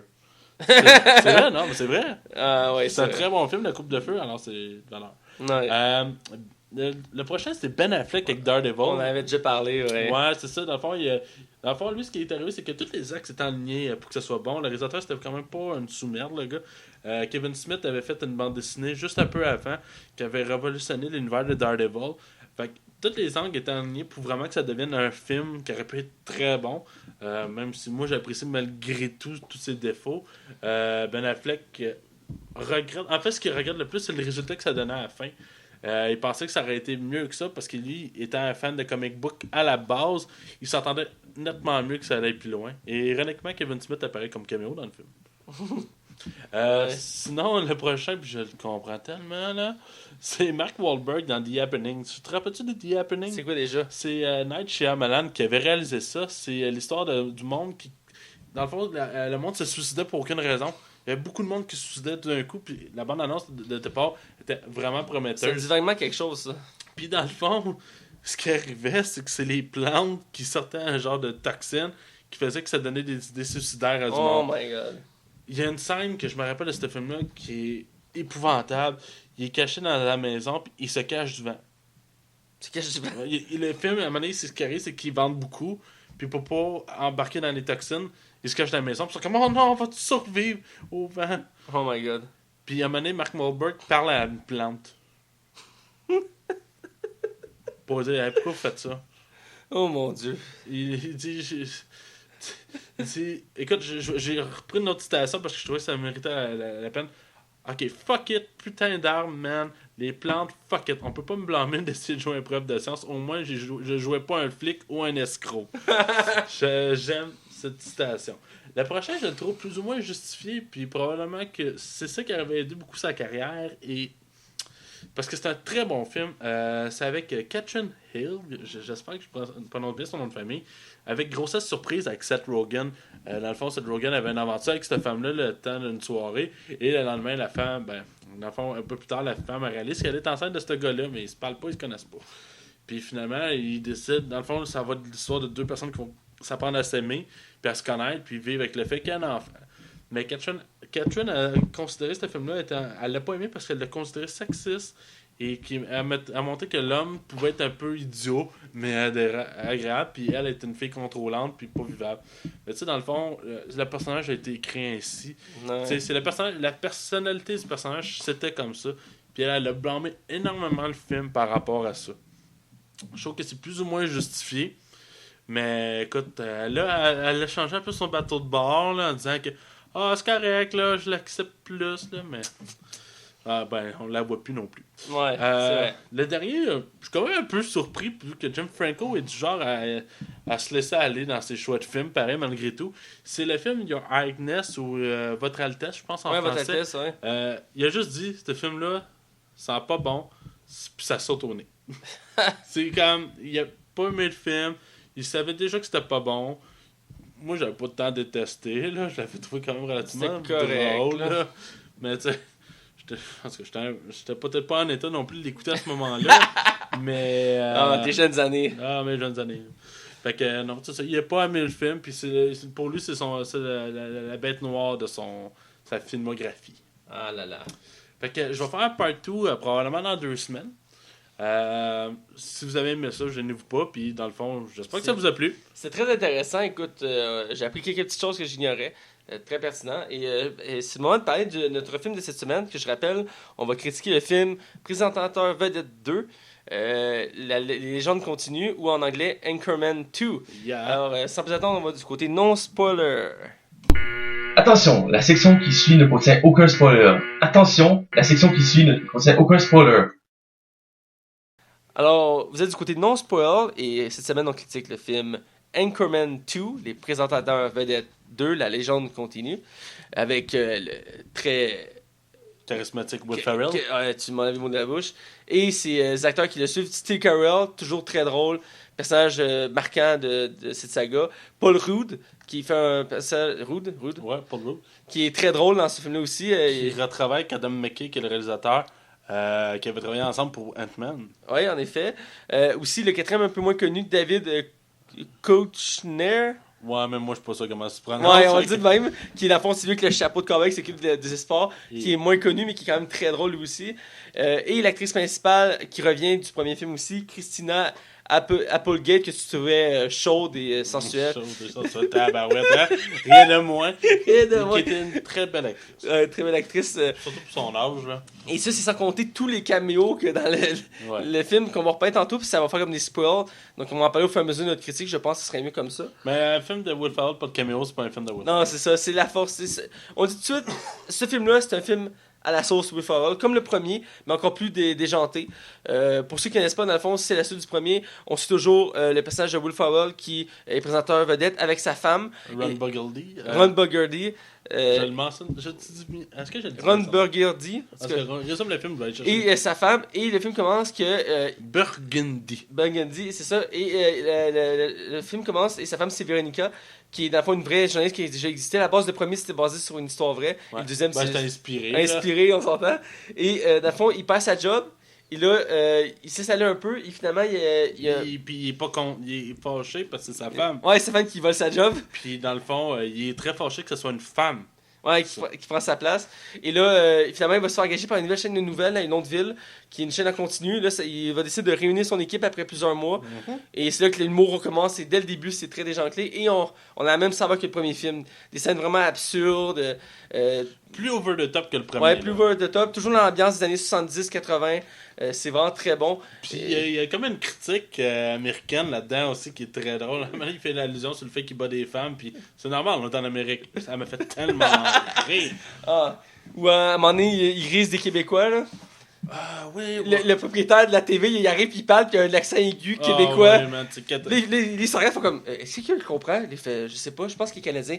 Ah ouais, il est canadien, hein, ouais. Fait comme on le comprend pas, on va lui demander qu'est-ce c'est vraiment drôle. Ils ont une tendance, puis tout le long du film aussi, ils risent des Canadiens, on en reviendra là, mais c'est vraiment un très bon humour. C'est fait par Paramount Pictures et produit par Apatow Productions. Anecdote en passant pour la promotion du film, Will Ferrell s'est prêté au jeu d'être un vrai présentateur de nouvelles. Il s'est présenté à plusieurs chaînes de nouvelles à travers les États-Unis. Et vraiment random, les gens ne s'attendaient pas. Il arrivait, tu arrivais à ton souper, tu ouvrais les nouvelles à 5h. Et là, il était là en train de faire les nouvelles. Très sérieusement, ouais. Pareil. Même si tout le monde autour était mort de rire. Ouais, il prenait ça au sérieux, il faisait ça vraiment. Puis il achetait ses petits gags par-ci par-là. Et ça a vraiment permis beaucoup. Ça a vraiment permis. Mais il y a comme un aura, hein. Ce film-là, j'ai l'impression qu'il est encore plus aimé que le premier. Là. Ah, ben oui. Puis, aussi, quand il a sorti la première bande-annonce, c'était l'émission Conan aux États-Unis. C'est un talk show le soir. Et il est arrivé comme une de ses scènes dans le premier film. Il est arrivé en jouant de la flûte. Il a fait un saut de flûte intense. Puis il est arrivé. Puis il a fait qu'est-ce que tu fais là? Ben, il fait je vais présenter je vais présenter mon film. Puis il était bien avec son look. Puis tout. C'est vraiment mon personnage préféré de Will Ferrell. Ah, moi aussi, ouais. Absolument. C'est la quintessence de son humour, là. Sinon, le film a coûté 50 millions de dollars, qui est quand même gros pour une comédie. Ouais, c'est vrai. Et il a rapporté 173 millions. Il n'y a pas de 3D à rien là-dedans. Ouais. C'est très notable et très positif. C'est un succès sans conteste. Ah, c'est un très beau succès. on va faire un tour rapide des acteurs principaux parce qu'il y a quand même une grande brochette d'acteurs. Comment t'as trouvé Will Ferrell dans le film? Will Ferrell, tu sais, ça reste que faut que tu apprécies l'humour Will Ferrell. Si t'aimes pas son genre d'humour ou ça, passe ton tour, t'aimeras pas ça. Mais tu sais, ce qui est intéressant des films de Will Ferrell, c'est qu'il y a beaucoup d'improvisation pendant le film et ça se prête tellement bien. J'avais vraiment beaucoup aimé le premier, puis le deuxième, je l'attendais pas d'une impatience fou, mais j'avais hâte de le voir, tu sais. Puis écoute, Will Ferrell là-dedans, il est tellement macho, il est tellement égocentrique, égoïste, puis c'est ça qui le rend charmant. Il est bien écrit. C'est genre un personnage tellement détestable que tu l'aimes. Là. Oui, c'est ça. Le gars, c'est une marde, là. Puis du début à la fin, là. C'est un bon descriptif. Parce qu'ils vont dans le... Écoute, ils vont dans le racisme, ils vont dans le sexisme, ils vont dans la misogynie, ils vont dans toutes les zones. Ouais, c'est vrai. Ils font tous les clichés. C'est vraiment intense. Puis il s'en sort bien. Oh ouais, écoute, ça passe bien, mais il y a une critique en arrière, une petite critique. Ouais, une petite critique. Je vais aller avec Steve Carell, qui est un acteur comique vraiment, depuis les années 80, c'est un des plus... Puis surtout que ces derniers temps, il fait pas beaucoup de films de comédie, il est beaucoup dans le sérieux, ça fait du bien de le voir là-dedans. Ouais, moi je l'avais connu pas mal quand j'étais jeune avec Evan le Tout-Puissant, qui était la suite, on peut dire, spirituelle de Will le Tout-Puissant. Ouais. Parce que Jim Carrey avait refusé de faire le deuxième, et là ils ont dû... il l'a regretté, hein. Ouais, il l'a regretté, il l'avait dit. Et là ils ont décidé de faire une suite sans lui, qu'on appelait Evan le Tout-Puissant. Qui était très mauvais. Qui était beaucoup moins bon. Et ce qui est très intéressant, c'est que Steve Carell était dans le premier. C'est ça qui l'a fait connaître vraiment. Ouais. Ça, puis 40 ans encore plus haut. Ouais. Et il m'avait fait rire quand même, il y avait un humour. Mais dans le premier présentateur vedette et dans celui-là, il fait un personnage vraiment. Il fait que genre. Il est déconnecté. Il fait genre un autiste, mais niveau 1000. Il est ultra déconnecté des autres. Il va arriver, puis il va arriver dans. Il y a une conversation, il va lancer une phrase qui n'a aucun sens avec le reste de la conversation. Mais des fois, ça va dans le trash. Il est vraiment drôle. Puis il joue comme un peu le nerd de service aussi. Là. Avec ses cheveux genre super lisses, avec ses lunettes, avec ses pneus papillons. En tout cas. Il amène vraiment un côté à ça. Puis même des fois, je veux dire, à chaque fois tu te dis il peut pas faire pire, puis il fait pire. Puis on va en reparler, mais à chaque scène de film qu'on le voit, il empire son cas. Là. Ouais. Ça, c'est vraiment drôle. Le troisième de son équipe, parce que Florida est entouré d'une équipe de journalistes, et c'est Paul Rudd. Que j'adore là-dedans. Il m'avait beaucoup surpris dans le premier film. Je m'attendais pas que c'est aussi drôle, parce que c'est un acteur qui fait beaucoup de choses variées. Et il m'a fait beaucoup rire. Et là, dans le deuxième, c'est amplifié encore plus. C'est un macho aussi, dans le fond. Ouais, là. mais c'est le pire des machos, je pense. C'est ça, ouais. C'est un des pires, puis il est tellement égocentrique. Mais il y a quelque chose qui le rend comme... Comment je pourrais dire? Intéressant. Ouais. Ça le rend unidimensionnel. Je le trouve drôle, ce personnage-là.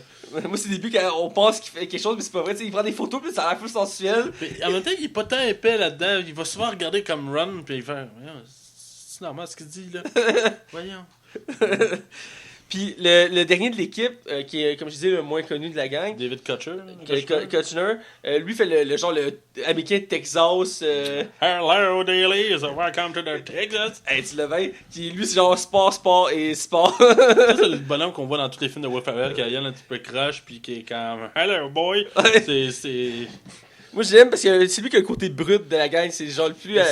Il joue l'américain le plus républicain. Hein? Ouais, c'est ça, là, sans conteste. Là. Écoute, le conservateur, tout ça, il est vraiment genre. Lui aussi, ils ont chacun une vision différente. On voit qu'ils ont chacun leur vision. Là. Ouais, c'est ça. C'est vraiment particulier que les quatre sont réunis ensemble. Pourtant, ils ont chacun des visions différentes. C'est ça aussi qui fait la force du film. Le dernier, c'est l'actrice principale. Qui est la seule intelligente, quasiment. Je pense que c'est la seule intelligente du film. Ouais. Et qui amène sa touche. C'est elle qui amène la touche féminine au film. Qu'est-ce que t'as pensé de elle? Moi, écoute, je l'ai trouvé bonne. Tu sais, je veux dire, surtout là pour appuyer Will Ferrell. Puis, j'imagine que. J'ai pas vu les bloopers, là, mais ça doit être drôle sur un J'ai méchant écouté temps. les bloopers des deux films. Mon gars, Ça doit ils ont de la misère, c'est sérieux. Écoute, moi, je sais pas comment il a fait pour jouer avec Will Ferrell puis garder son sérieux de même. Là, c'est drôle. Surtout que. Ah non, j'allais spoiler, là. On va revenir dans le spoil tantôt, mais ouais, je t'en reparlerai des bloopers, c'est tordant. Sinon, en règle générale, comment t'as trouvé le film? Ce film-là est dans mon top 5 des films les plus drôles que j'ai vu dans ma vie. C'est vraiment, vraiment très bon. je m'attends pas de l'écouter, j'ai écouté plein de fois. Des fois, j'écoute juste la fameuse scène que sans vouloir parler. La scène finale. On va La dire scène ça de même. finale, des fois, je l'écoute sur YouTube pour le fun, juste parce qu'elle est tellement bonne. Puis elle est surprenante. Ah, vraiment aussi, on va en reparler, là, on va pas trop spoiler, mais elle est vraiment malade. C'est un film que j'ai adoré. Et Will Ferrell, là-dedans, il s'est surpassé à un niveau vraiment incroyable. Là. Toi, qui s'en as pensé? Moi, écoute, c'est une de mes comédies aussi préférées. Ce film-là, il est drôle sans conteste, là, on va se le dire. Dans le fond, moi, je trouve drôle, c'est qu'on rit beaucoup du Québec dans le film. Ouais. Mais là, je vais me dire, ok, ouais, mais même en anglais, là, the French Canadian, tu sais, ça revient souvent, cette phrase-là. Autant à la fin ou que pendant les passes dans le film, ça rit beaucoup du Québec, là. C'est quand même assez surprenant. Mais moi, je suis pas surpris parce que j'écoute quand même beaucoup de contenu en anglais avec des sous-titres. Et souvent, les Américains aiment ça rire de nous. Exemple, je sais pas, j'ai déjà parlé à l'émission, il me semble, de la série Sans Limite, Ouais. Limites. À un moment donné, il doit infiltrer des diplomates canadiens et pour se faire accepter dans le bureau, il amène des beignes du Tim Hortons. Ok. Wow. Puis il fait comme j'ai amené un présent pour qu'on parlemente, genre. Ou comme Georges Saint-Pierre dans Winter Soldier. Ouais. Pour lui donner un accent, ben, il parle en québécois. Puis genre, il dit 2 phrases. Là. Ah ouais, puis il l'a même pas bien, Genre, là. tu sais. je croyais que Capitaine America, c'était pas juste un bouclier. C'est tellement mal joué, mais je suis sûr que les Américains, ils ont vu un du feu. Au début, c'est genre, on se casse. Oh mon dieu. Ah, écoute, il a surjoué là-dedans, il a surjoué. Mais sinon, moi, le film, je l'aime vraiment beaucoup. C'est mon préféré de Will Ferrell tout court. Moi aussi. Écoute, le 1, j'avais beaucoup aimé à l'époque, puis ça fait un bout, là. Puis le 2, écoute, il a remonté à la coche. Puis je suis déçu que ce film-là n'ait jamais sorti au Québec, à part à Montréal sur certaines scènes. Écoute, dès qu'il est arrivé sur Netflix, moi je l'ai écouté tout de suite, puis j'ai ri en mourir. Là. Ah, écoute, moi je l'ai écouté le soir chez nous. Puis je sais pas s'il y a eu d'autres mondes qui ont eu la même mauvaise surprise que moi. J'ai commencé le film mercredi, et j'ai voulu le continuer samedi, et il était déjà plus là. Bizarre. Ça m'a fait vraiment suer, mais en tout cas, c'est une petite anecdote. Moi, je me rappelle le moment que je l'ai écouté la première fois. C'était le soir chez nous. J'étais en train de checker des trucs. Puis je venais de découvrir qu'il venait de sortir disponible. Ok. J'étais, oh my god, ben, je vais le télécharger. Je vais le télécharger. Je commence à écouter. J'étais pas capable de me retenir de rire. Mes parents dormaient dans la chambre à côté. Moi, j'étais dans mon salon, chez nous. Puis j'essayais de me retenir pour pas rire. Mais je riais, là. C'était tellement bon, là. Écoute, c'est faut dans le côté spoil, on n'a pas le choix. Ouais. Fait que sans plus attendre, on va du côté spoil. Le film original est super bon. Si vous voulez le découvrir encore plus, venez du côté spoil. Alors allons-y. Attention, la section qui suit concerne des spoilers. Je répète, attention, la section qui suit concerne des spoilers.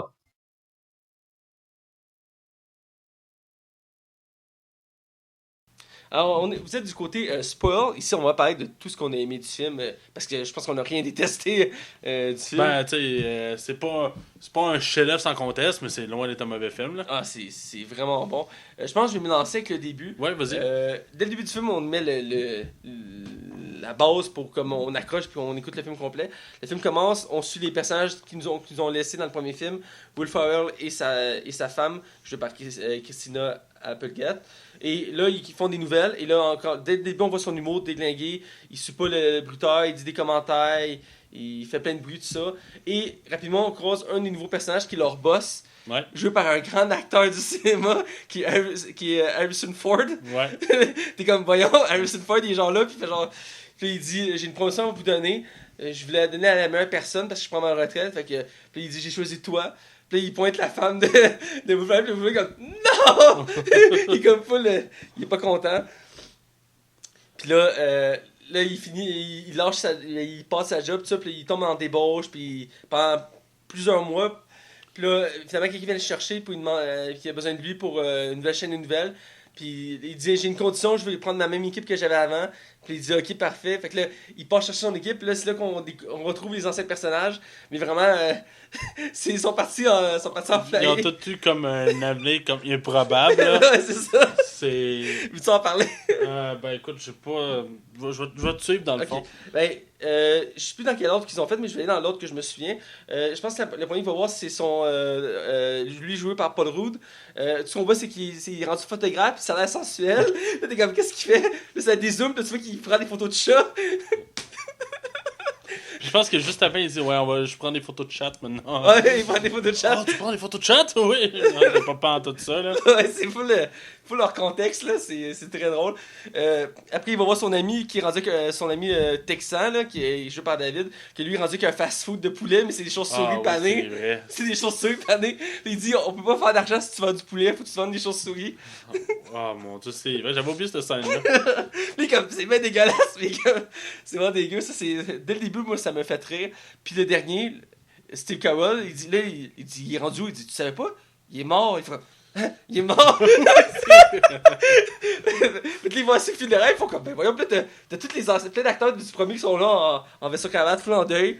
Puis le gars qui fait comme, il nous a quitté tout ça, puis ça tombe, c'est écrit, j'aime les toasts parce que c'est facile à faire. Puis là, t'es comme, t'as lui qui arrive, fait, pourquoi il est mort?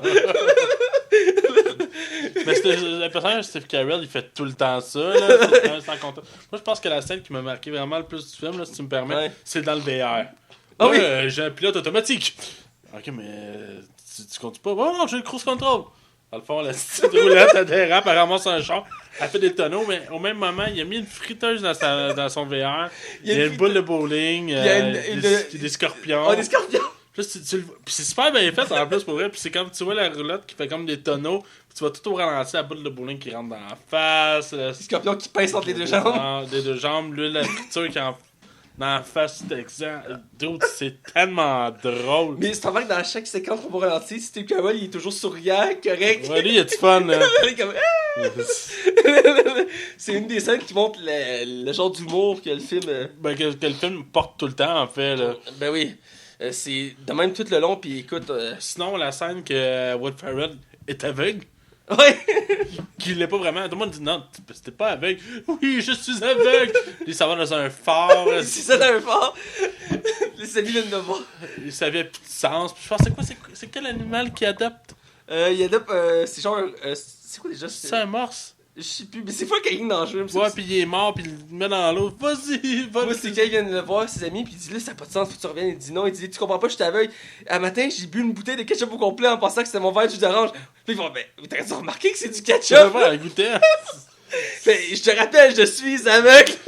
Il est quoi? Il est aveugle comme 30 minutes dans le film. En plus, le gars qui s'étire, mais il trouve tout le temps c'est un moyen de le faire. Ah, c'est drôle, là. Oh. Sinon, on va à la scène finale. On oublie un des personnages principaux qui va avoir un impact tout le long du film, c'est son concurrent Jack Lime. Lime, c'est ça, joué par Jim Marsden, qui est connu pour avoir fait Cyclope dans X-Men. Oui, c'est vrai. Qui, lui va être son concurrent jeune, parce que Will Ferrell est un peu vieux, puis là, lui, c'est le jeune qui arrive, puis qui veut faire une nouvelle. Je pense qu'il a le même âge dans la vraie vie, c'est ça qui est ironique. Ouais, c'est ça qui est ironique, puis genre, il arrête pas de se baver, puis là, finalement, Jack, le personnage principal joué par Will Ferrell, réussit à le battre dans un concours de nouvelles. Puis l'autre, il est obligé de changer son nom, puis ça détruit genre sa vie. Là, tout le long, c'est ça. Puis quand il revient, après d'être plus aveugle, il revient en force. Puis là, il repasse sa place, c'est ça. Puis là, je pense qu'on se dirige vers la scène, je pense. Ouais, on y va. Écoute, okay. Là, c'est dur de s'étendre sur une comédie, là. Tout le long, il gère sa famille, tout ça. Puis là, à la fin, pour prouver qu'il tient sa famille, il doit aller au spectacle de récital de son fils. Ouais. Fait que là, il doit courir, là, il décide de traverser un parc pour gagner du temps. Puis il arrive à traverser le parc, puis il croise Jack Lime avec ses membres de son team. Ouais. Puis ils ont des armes, puis il fait comme, non, j'ai pas le temps, faut que j'aille rejoindre mon fils, laisse-moi passer. Puis il fait, non, t'as détruit ma réputation, je dois rectifier ça, tu vas mourir, tout ça. Puis comme. Là, ça devient. Puis là, t'entends juste son Paul Rudd quand il fait non, pas sans nous passer sur le corps. Puis il arrive, il y a genre il y a un bâton dans les mains. Puis t'as le Texan qui arrive avec, je pense, c'est 2 points américains. Puis t'as Steve Carell qui avec un trident, puis il donne un katana. Mais là, ça dérape, là. Puis ils sont comme, ok, puis ils se regardent, puis t'es comme, attendez. Puis là, t'as comme la BBC News qui arrive avec l'acteur qui fait Borat. Ouais, Sacha Baron Cohen. Il arrive genre full sérieux, là. Puis là, je vais pas te les faire, je vais te laisser aller après. Ben écoute, on va enchaîner avec les noms des acteurs qui apparaissent comme caméo, puis je vais expliquer vite ce qu'ils font. Ouais. T'as Will Smith qui arrive. Will Smith est le présentateur du ESPN, qui est le canal de sport. Puis là, après ça, t'as comme les Canadiens, t'as Jim Carrey qui arrive avec son bâton de hockey, avec Marion Cotillard qui est française et non canadienne, ironiquement, là. Et elle joue la québécoise pour le Québec Info. C'est une présentateur. C'est des présentateurs de CBC News. Après ça, t'as le droit à Vince Vaughn qui arrive de son bar. T'as Tina Fey avec Amy Poehler. Après ça, t'as Liam Neeson qui arrive. Mystery Channel. Après ça, t'as John C. Reilly, qui est mort, en fait, qui était dans le premier. Après ça, t'as Kanye West qui arrive. Après ça, t'as Qui Kirsten fait Dunst. MTV. Ouais. Puis t'as Kirsten Dunst qui fait genre celle qui part le combat, là, celle qui a la trompette sur le top, qui fait comme. Elle fait comme un discours full épée, puis elle fait genre. Elle sonne, puis elle fait. Allez-y. C'est vraiment là. Puis dans cette scène-là, c'est quand tout le monde est réuni, t'as juste Will Ferrell qui fait comme. Ok. Il s'avance, il plante son épée, il fait. Aujourd'hui, un combat va avoir lieu. Plusieurs personnes vont mourir, des amitiés vont se créer. Mais les mêmes règles s'appliquent. On ne touche pas au visage et aux cheveux. C'est comme, on le sait, là. Là, c'est une bataille, c'était des tronçonneuses. Ah oui, j'ai oublié de mentionner qu'Harrison Ford aussi est dans la bataille. Parce que quand ils réussissent ça, à la fin, t'as Harrison Ford qui arrive, puis ils font non, tu peux pas embarquer, t'es trop vieux. Puis il dit non, il dit quand la pleine lune est complète, je me sens rajeuni. Puis il se transforme en loup-garou. C'est magnifique, man. C'est tellement. Écoute, pour vrai, quelqu'un qui l'a jamais vu, ce film-là, s'y attend pas, là. C'est back-à-back, un après l'autre, t'es comme, what the fuck? Ils se battent, c'est violent. C'est drôle en plus finir, man. Puis il y a des gars, à tout, c'est donné, t'as History Channel, puis t'as le Minotaur, puis l'autre il dit, ben Minotaur c'est la mythologie. Il dit non, c'est de l'histoire. Ou t'as le gars des sports qui demande un bombardement avec un jet.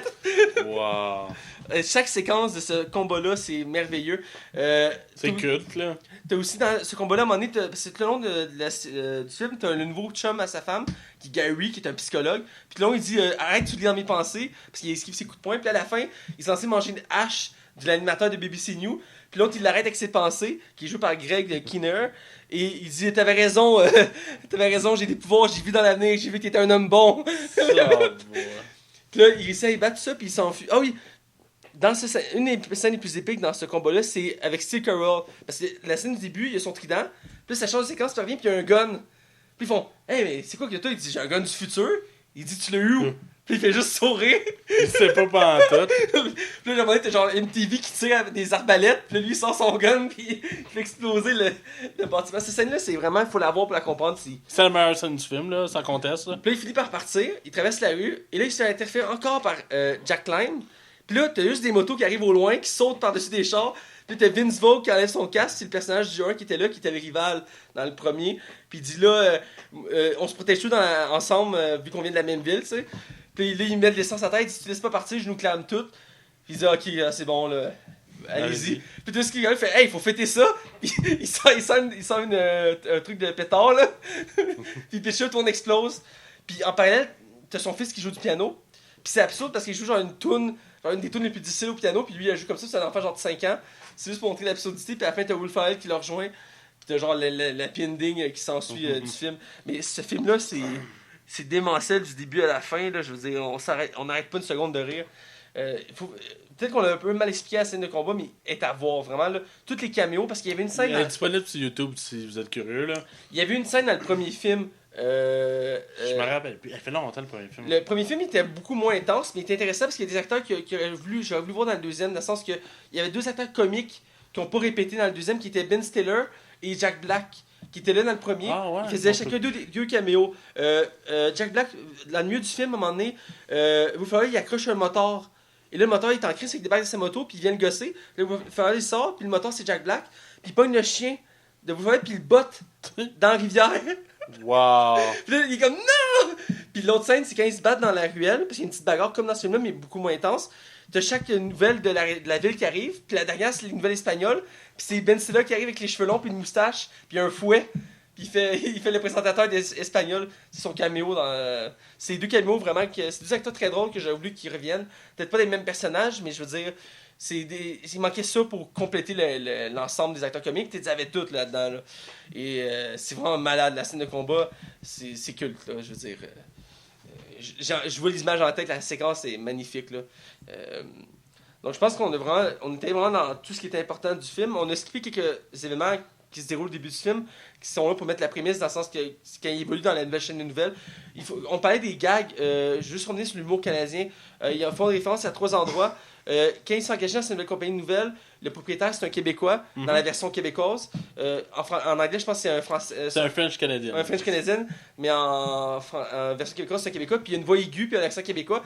Puis l'équipe se regarde, puis ils comprennent pas qu'est-ce qu'il dit. Mais nous, on le comprend. Parce que c'est... Ouais. Mais je disais, ils sont comme, mais qu'est-ce qu'il dit? Il fait, je sais pas, je pense que c'est un Canadien, je suis pas sûr. Il essaie de comprendre ce qu'il dit. Puis c'est un gag là, pour rire de nous. Puis il arrête pas de parler, qui dit qu'il a commencé avec rien, puis il a réussi à monter ses échelons en vendant du sirop d'érable ou un truc du genre. C'est vraiment un stéréotype. Et les autres gags, c'est quand ils font la bataille qu'on parlait. Même t'as CBC News qui arrive avec Jim Carrey. Puis il dit oubliez pas CBC News avec moi comme animateur, les nouvelles canadiennes. Puis là, t'as juste le Texan qui arrive puis il dit voyons, il se passe rien au Canada, c'est ennuyant. Je comprends pas pourquoi il y a des nouvelles, genre. Puis, puis après, t'as Mario Cotillard qui dit faut pas oublier la voix du Québec avec Québec News. Ils font comme ta gueule, ils font comme genre. Puis elle boit une canne de sirop d'érable pour se préparer au combat, tu sais. C'est les stéréotypes. Puis il arrête pas de s'excuser. L'équipe canadienne font genre. Oui, c'est vrai, à chaque fois qu'il donne un coup, il s'excuse. Ils font sorry, puis ils se battent avec des bâtons de hockey puis des rondelles. Wow, man. J'aime tellement, tu sais, on est Canadiens, là. Puis c'est tellement des stéréotypes qui me font rire personnellement, là. C'est stéréotype à fond, là. Moi, c'est le Texan qui dit voyons, il se passe rien au Canada. C'est quasiment vrai, là. Il y a beaucoup de comédies qui aiment ça, rire de nous. Puis ça me rappelle toujours une comédie, c'est ma dernière chose, je veux dire. Il y avait un film avec. On parlait tantôt du film Grande Personne. Tu sais, l'acteur qui n'a pas été là dans le 2, j'oublie son nom, là. Rob Schneider. Ouais, il a fait un film à un moment donné qui faisait un gigolo. Oui, dans le 2. Ben, la 12 Bigelow. C'est 12 Bigelow. Ouais, c'est ça. Bon, il fait un gigolo en Europe, genre. Ouais. Bon, à un moment donné, dans 2-3 scènes du film, on voit un touriste canadien. Puis ah oui, il chie genre en plein milieu du il y a genre un chandail des Maple Leafs avec un sac avec les drapeaux du Canada, puis il n'y a pas de chier puis pisser partout, puis il n'y a pas de dire je suis Canadien et je suis défoncé. Puis là, t'as juste les personnages qui font il y a trop d'immigrants ici, les Canadiens c'est une vraie plaie. En plus, South Park nous a pas aidé là. On a comme une image identifiée aux États-Unis. On est comme trop sympathique là. Excuse, faut que je fasse ton pardon, je suis vraiment désolé. Ouais, vas-y. South Park, pour les élections américaines, ils ont fait un épisode spécial sur Trump. Ouais. Et dans l'épisode, à un moment donné, un des personnages principaux, qui est Butters, pour ceux qui le connaissent, il a reçu une partie de sa famille, puis elle est canadienne. Okay. Puis ils viennent chez eux, puis là, il n'y a pas de vanter que le Canada, c'est le plus beau pays au monde. Puis là, à un moment donné, Butters s'arrête, fait comme full sérieux, il fait mais c'est le plus beau pays au monde, pourquoi vous êtes venu ici? Puis là, t'as juste le père de famille qui, comme, il dépose ses ustensiles, il est comme je vais t'expliquer ce qui est arrivé. Dans les élections, il y a un gars qui s'est présenté, il n'y avait aucun plan, aucun but. C'est une vraie joke, c'est une vraie farce. On l'a laissé aller, mais la farce était trop loin. Puis il a été élu, puis il s'est coulé la tête, puis il s'est mis à pleurer. C'est une référence à Justin Trudeau. Wow. Puis c'est aussi pour dire que c'est aussi une référence à Trump, parce que c'est la même chose. On a laissé une joke aller trop loin, puis il a été élu. Mais c'est le fait qu'ils disent que. Oh, ça a l'air que Trudeau est quand même moins pire que M. Trump. Là. Ouais, mais c'est juste pour faire le gars que le Canada sera comme non! Il y a peut-être des références de même, là. Je veux dire, même dans le. Oh, excuse. Non, vas-y, écoute. Je veux pas trop dépasser, mais le jeu qu'on fait sur le premier jeu sur South Park, il y a un moment donné dans le jeu. Stick of Truth? Ouais. Ouais, il y a le Canada, il y a Québec. À un moment donné, il faut aller au Canada-Québec, puis c'est fait à la ligne, qui c'est genre 2D, puis t'avances comme dans. Ouais, puis le Québec, c'est une grotte. Ouais, le Québec, c'est une grotte. Puis genre, c'est comme le roi du Canada, il a perdu sa femme, un truc du genre. puis aussi, dans South Park, excusez-moi, je suis parti. Je jure que c'est la même chose. Dans South Park, il y a une émission qui est toujours interdite aux États-Unis dans l'émission. C'est deux humoristes canadiens qui poussent la ligne toujours trop loin. Puis les parents veulent pas que leurs enfants écoutent ça. Mais Butters, Cartman, tout ça, ils l'écoutent pareil. Puis genre, c'est juste pour montrer que les Canadiens sont plus vulgaires qu'eux. Mais South Park, c'est américain, c'est le truc le plus vulgaire. Oh, ouais. C'est de l'ironie, là. Ouais, c'est vraiment de l'ironie. Excusez-moi. Là. Mais c'était parti sur les. Parce que l'humour canadien, il faut vraiment observer, il y en a beaucoup dans l'humour américain. Ils aiment ça rire de nous. Ben, on est tellement de chumés que les autres, ça passe bien. Ouais, là. c'est ça. Souvent, c'est juste amical ou juste pour nous rappeler qu'on existe. Là. Oh, oui. Oui, on est là, le Canada. Allô? C'est ça. Ah, j'avais une autre référence, mais je change de me taire parce que je vais. On finira plus. Non, je suis vraiment désolé. Là. Non, pas de trouble. Bref, on va avec la note. Notre note finale. Je te laisse commencer. Combien tu lui donnes? Écoute, c'est pas un chef-d'œuvre sans conteste, là, ça mérite pas des Oscars, là, mais écoute, c'est une des meilleures comédies à Will Ferrell, c'est sans aucun doute. Je donne facilement à 3.5 sans hésiter. Là. Toi, combien tu lui donnes? Écoute, ça fait partie de mon top de mes comédies. Okay? J'ai comme 5 comédies, ou un petit peu plus que ça, que j'écoute en boucle puis je m'étonne jamais. Entre autres, Tonnerre sur les tropiques, ça aussi, je trouve ça tellement drôle.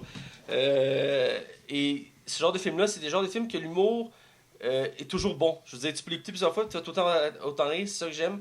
Et c'est pour ça que je donne un 4 sur 5. Wow, quand même. Hein? Ouais, écoute, c'est dans mes comédies cultes. Là. Je veux dire, c'est tellement bon. Puis c'est la meilleure de Will Ferrell. Je les ai toutes vues, ces films. À part ses films d'horreur qu'il a fait, bâtard, là. Mais il a fait un film d'horreur récemment, je l'ai pas vu. Ok. Ouais, avec Kristen Wiig, là. Mais non, il y a assez un contre-rôle, puis je pense que ça n'avait pas trop super réussi. Mais elle a fait beaucoup de films très drôles, mais ça, c'est vraiment le top, là. C'est dans la Je meilleure. suis pas sûr qu'il va réussir à battre ça, je suis pas sûr. On peut être surpris. Ouais, parce que son nouveau film, j'ai pas encore vu, mais en tout cas. Lequel, c'est ça? Le truc qui fait un casino, là. Ah, mais il n'est pas sorti encore. Je sais, mais je vous dis, avec le contenu qu'on a déjà vu, je suis pas sûr que c'est le même calibre. On verra bien. En tout cas, bref, on invite les auditeurs à noter sur c'est iTunes, Max. Ouais, c'est ça, dans le fond. Sur iTunes, j'ai étudié un petit peu, faire mes devoirs pour le podcast, pour essayer d'avoir une auditoire encore plus grande, si possible. Dans le fond, si vous voulez beaucoup nous aider, c'est simple. Sur iTunes, si vous voulez écouter le podcast sur iTunes, bien entendu, donnez 5 étoiles avec un commentaire. Pour vrai, dans le fond, comment marche iTunes, c'est que eux autres, ils vont voir plus que de 5 étoiles, plus que le podcast va être mis de l'avant sur iTunes, ce qui pourrait nous aider éventuellement. Dans le fond, on vous remercie déjà d'avance de le faire, puis on va se faire un plaisir de vous nommer, dans le fond, au prochain podcast avec votre commentaire, sans problème. Et deuxième chose, dans le fond, je veux faire une mention, on a reçu un message, puis je veux qu'on le lise quand on reçoit des messages des auditeurs. On a reçu un message, dans le fond, provenant de... Je vais chercher son nom bien exactement, parce que je ne vais pas le déformer. On tient, parce que c'est quand même un gentil commentaire. Oui, c'est ça, de M. Antil, je tape son prénom Ouais. au cas. Bravo, votre podcast est vraiment bon, là, je sais pas. Fait qu'on te remercie, puis on est content d'avoir une autre histoire qui grandit tous les jours. C'est vraiment apprécié, on aimerait ça avoir plus de commentaires que ça.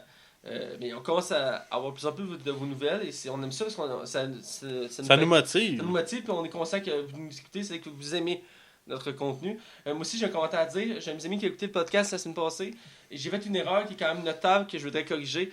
En tant qu'expert de cinéma, et c'est mon devoir de le faire.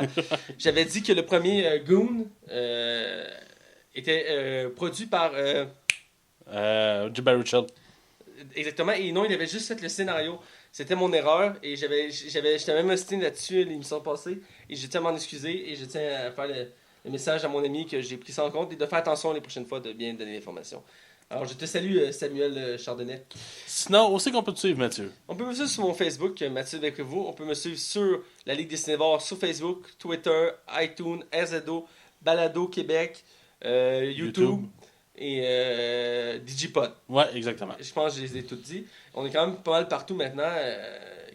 Puis on approche de nos 1000 écoutes. Ouais. C'est quand même un gros chiffre. On vous en remercie amplement. Ouais, on voit qu'on est de plus en plus écouté et apprécié, donc on aime ça.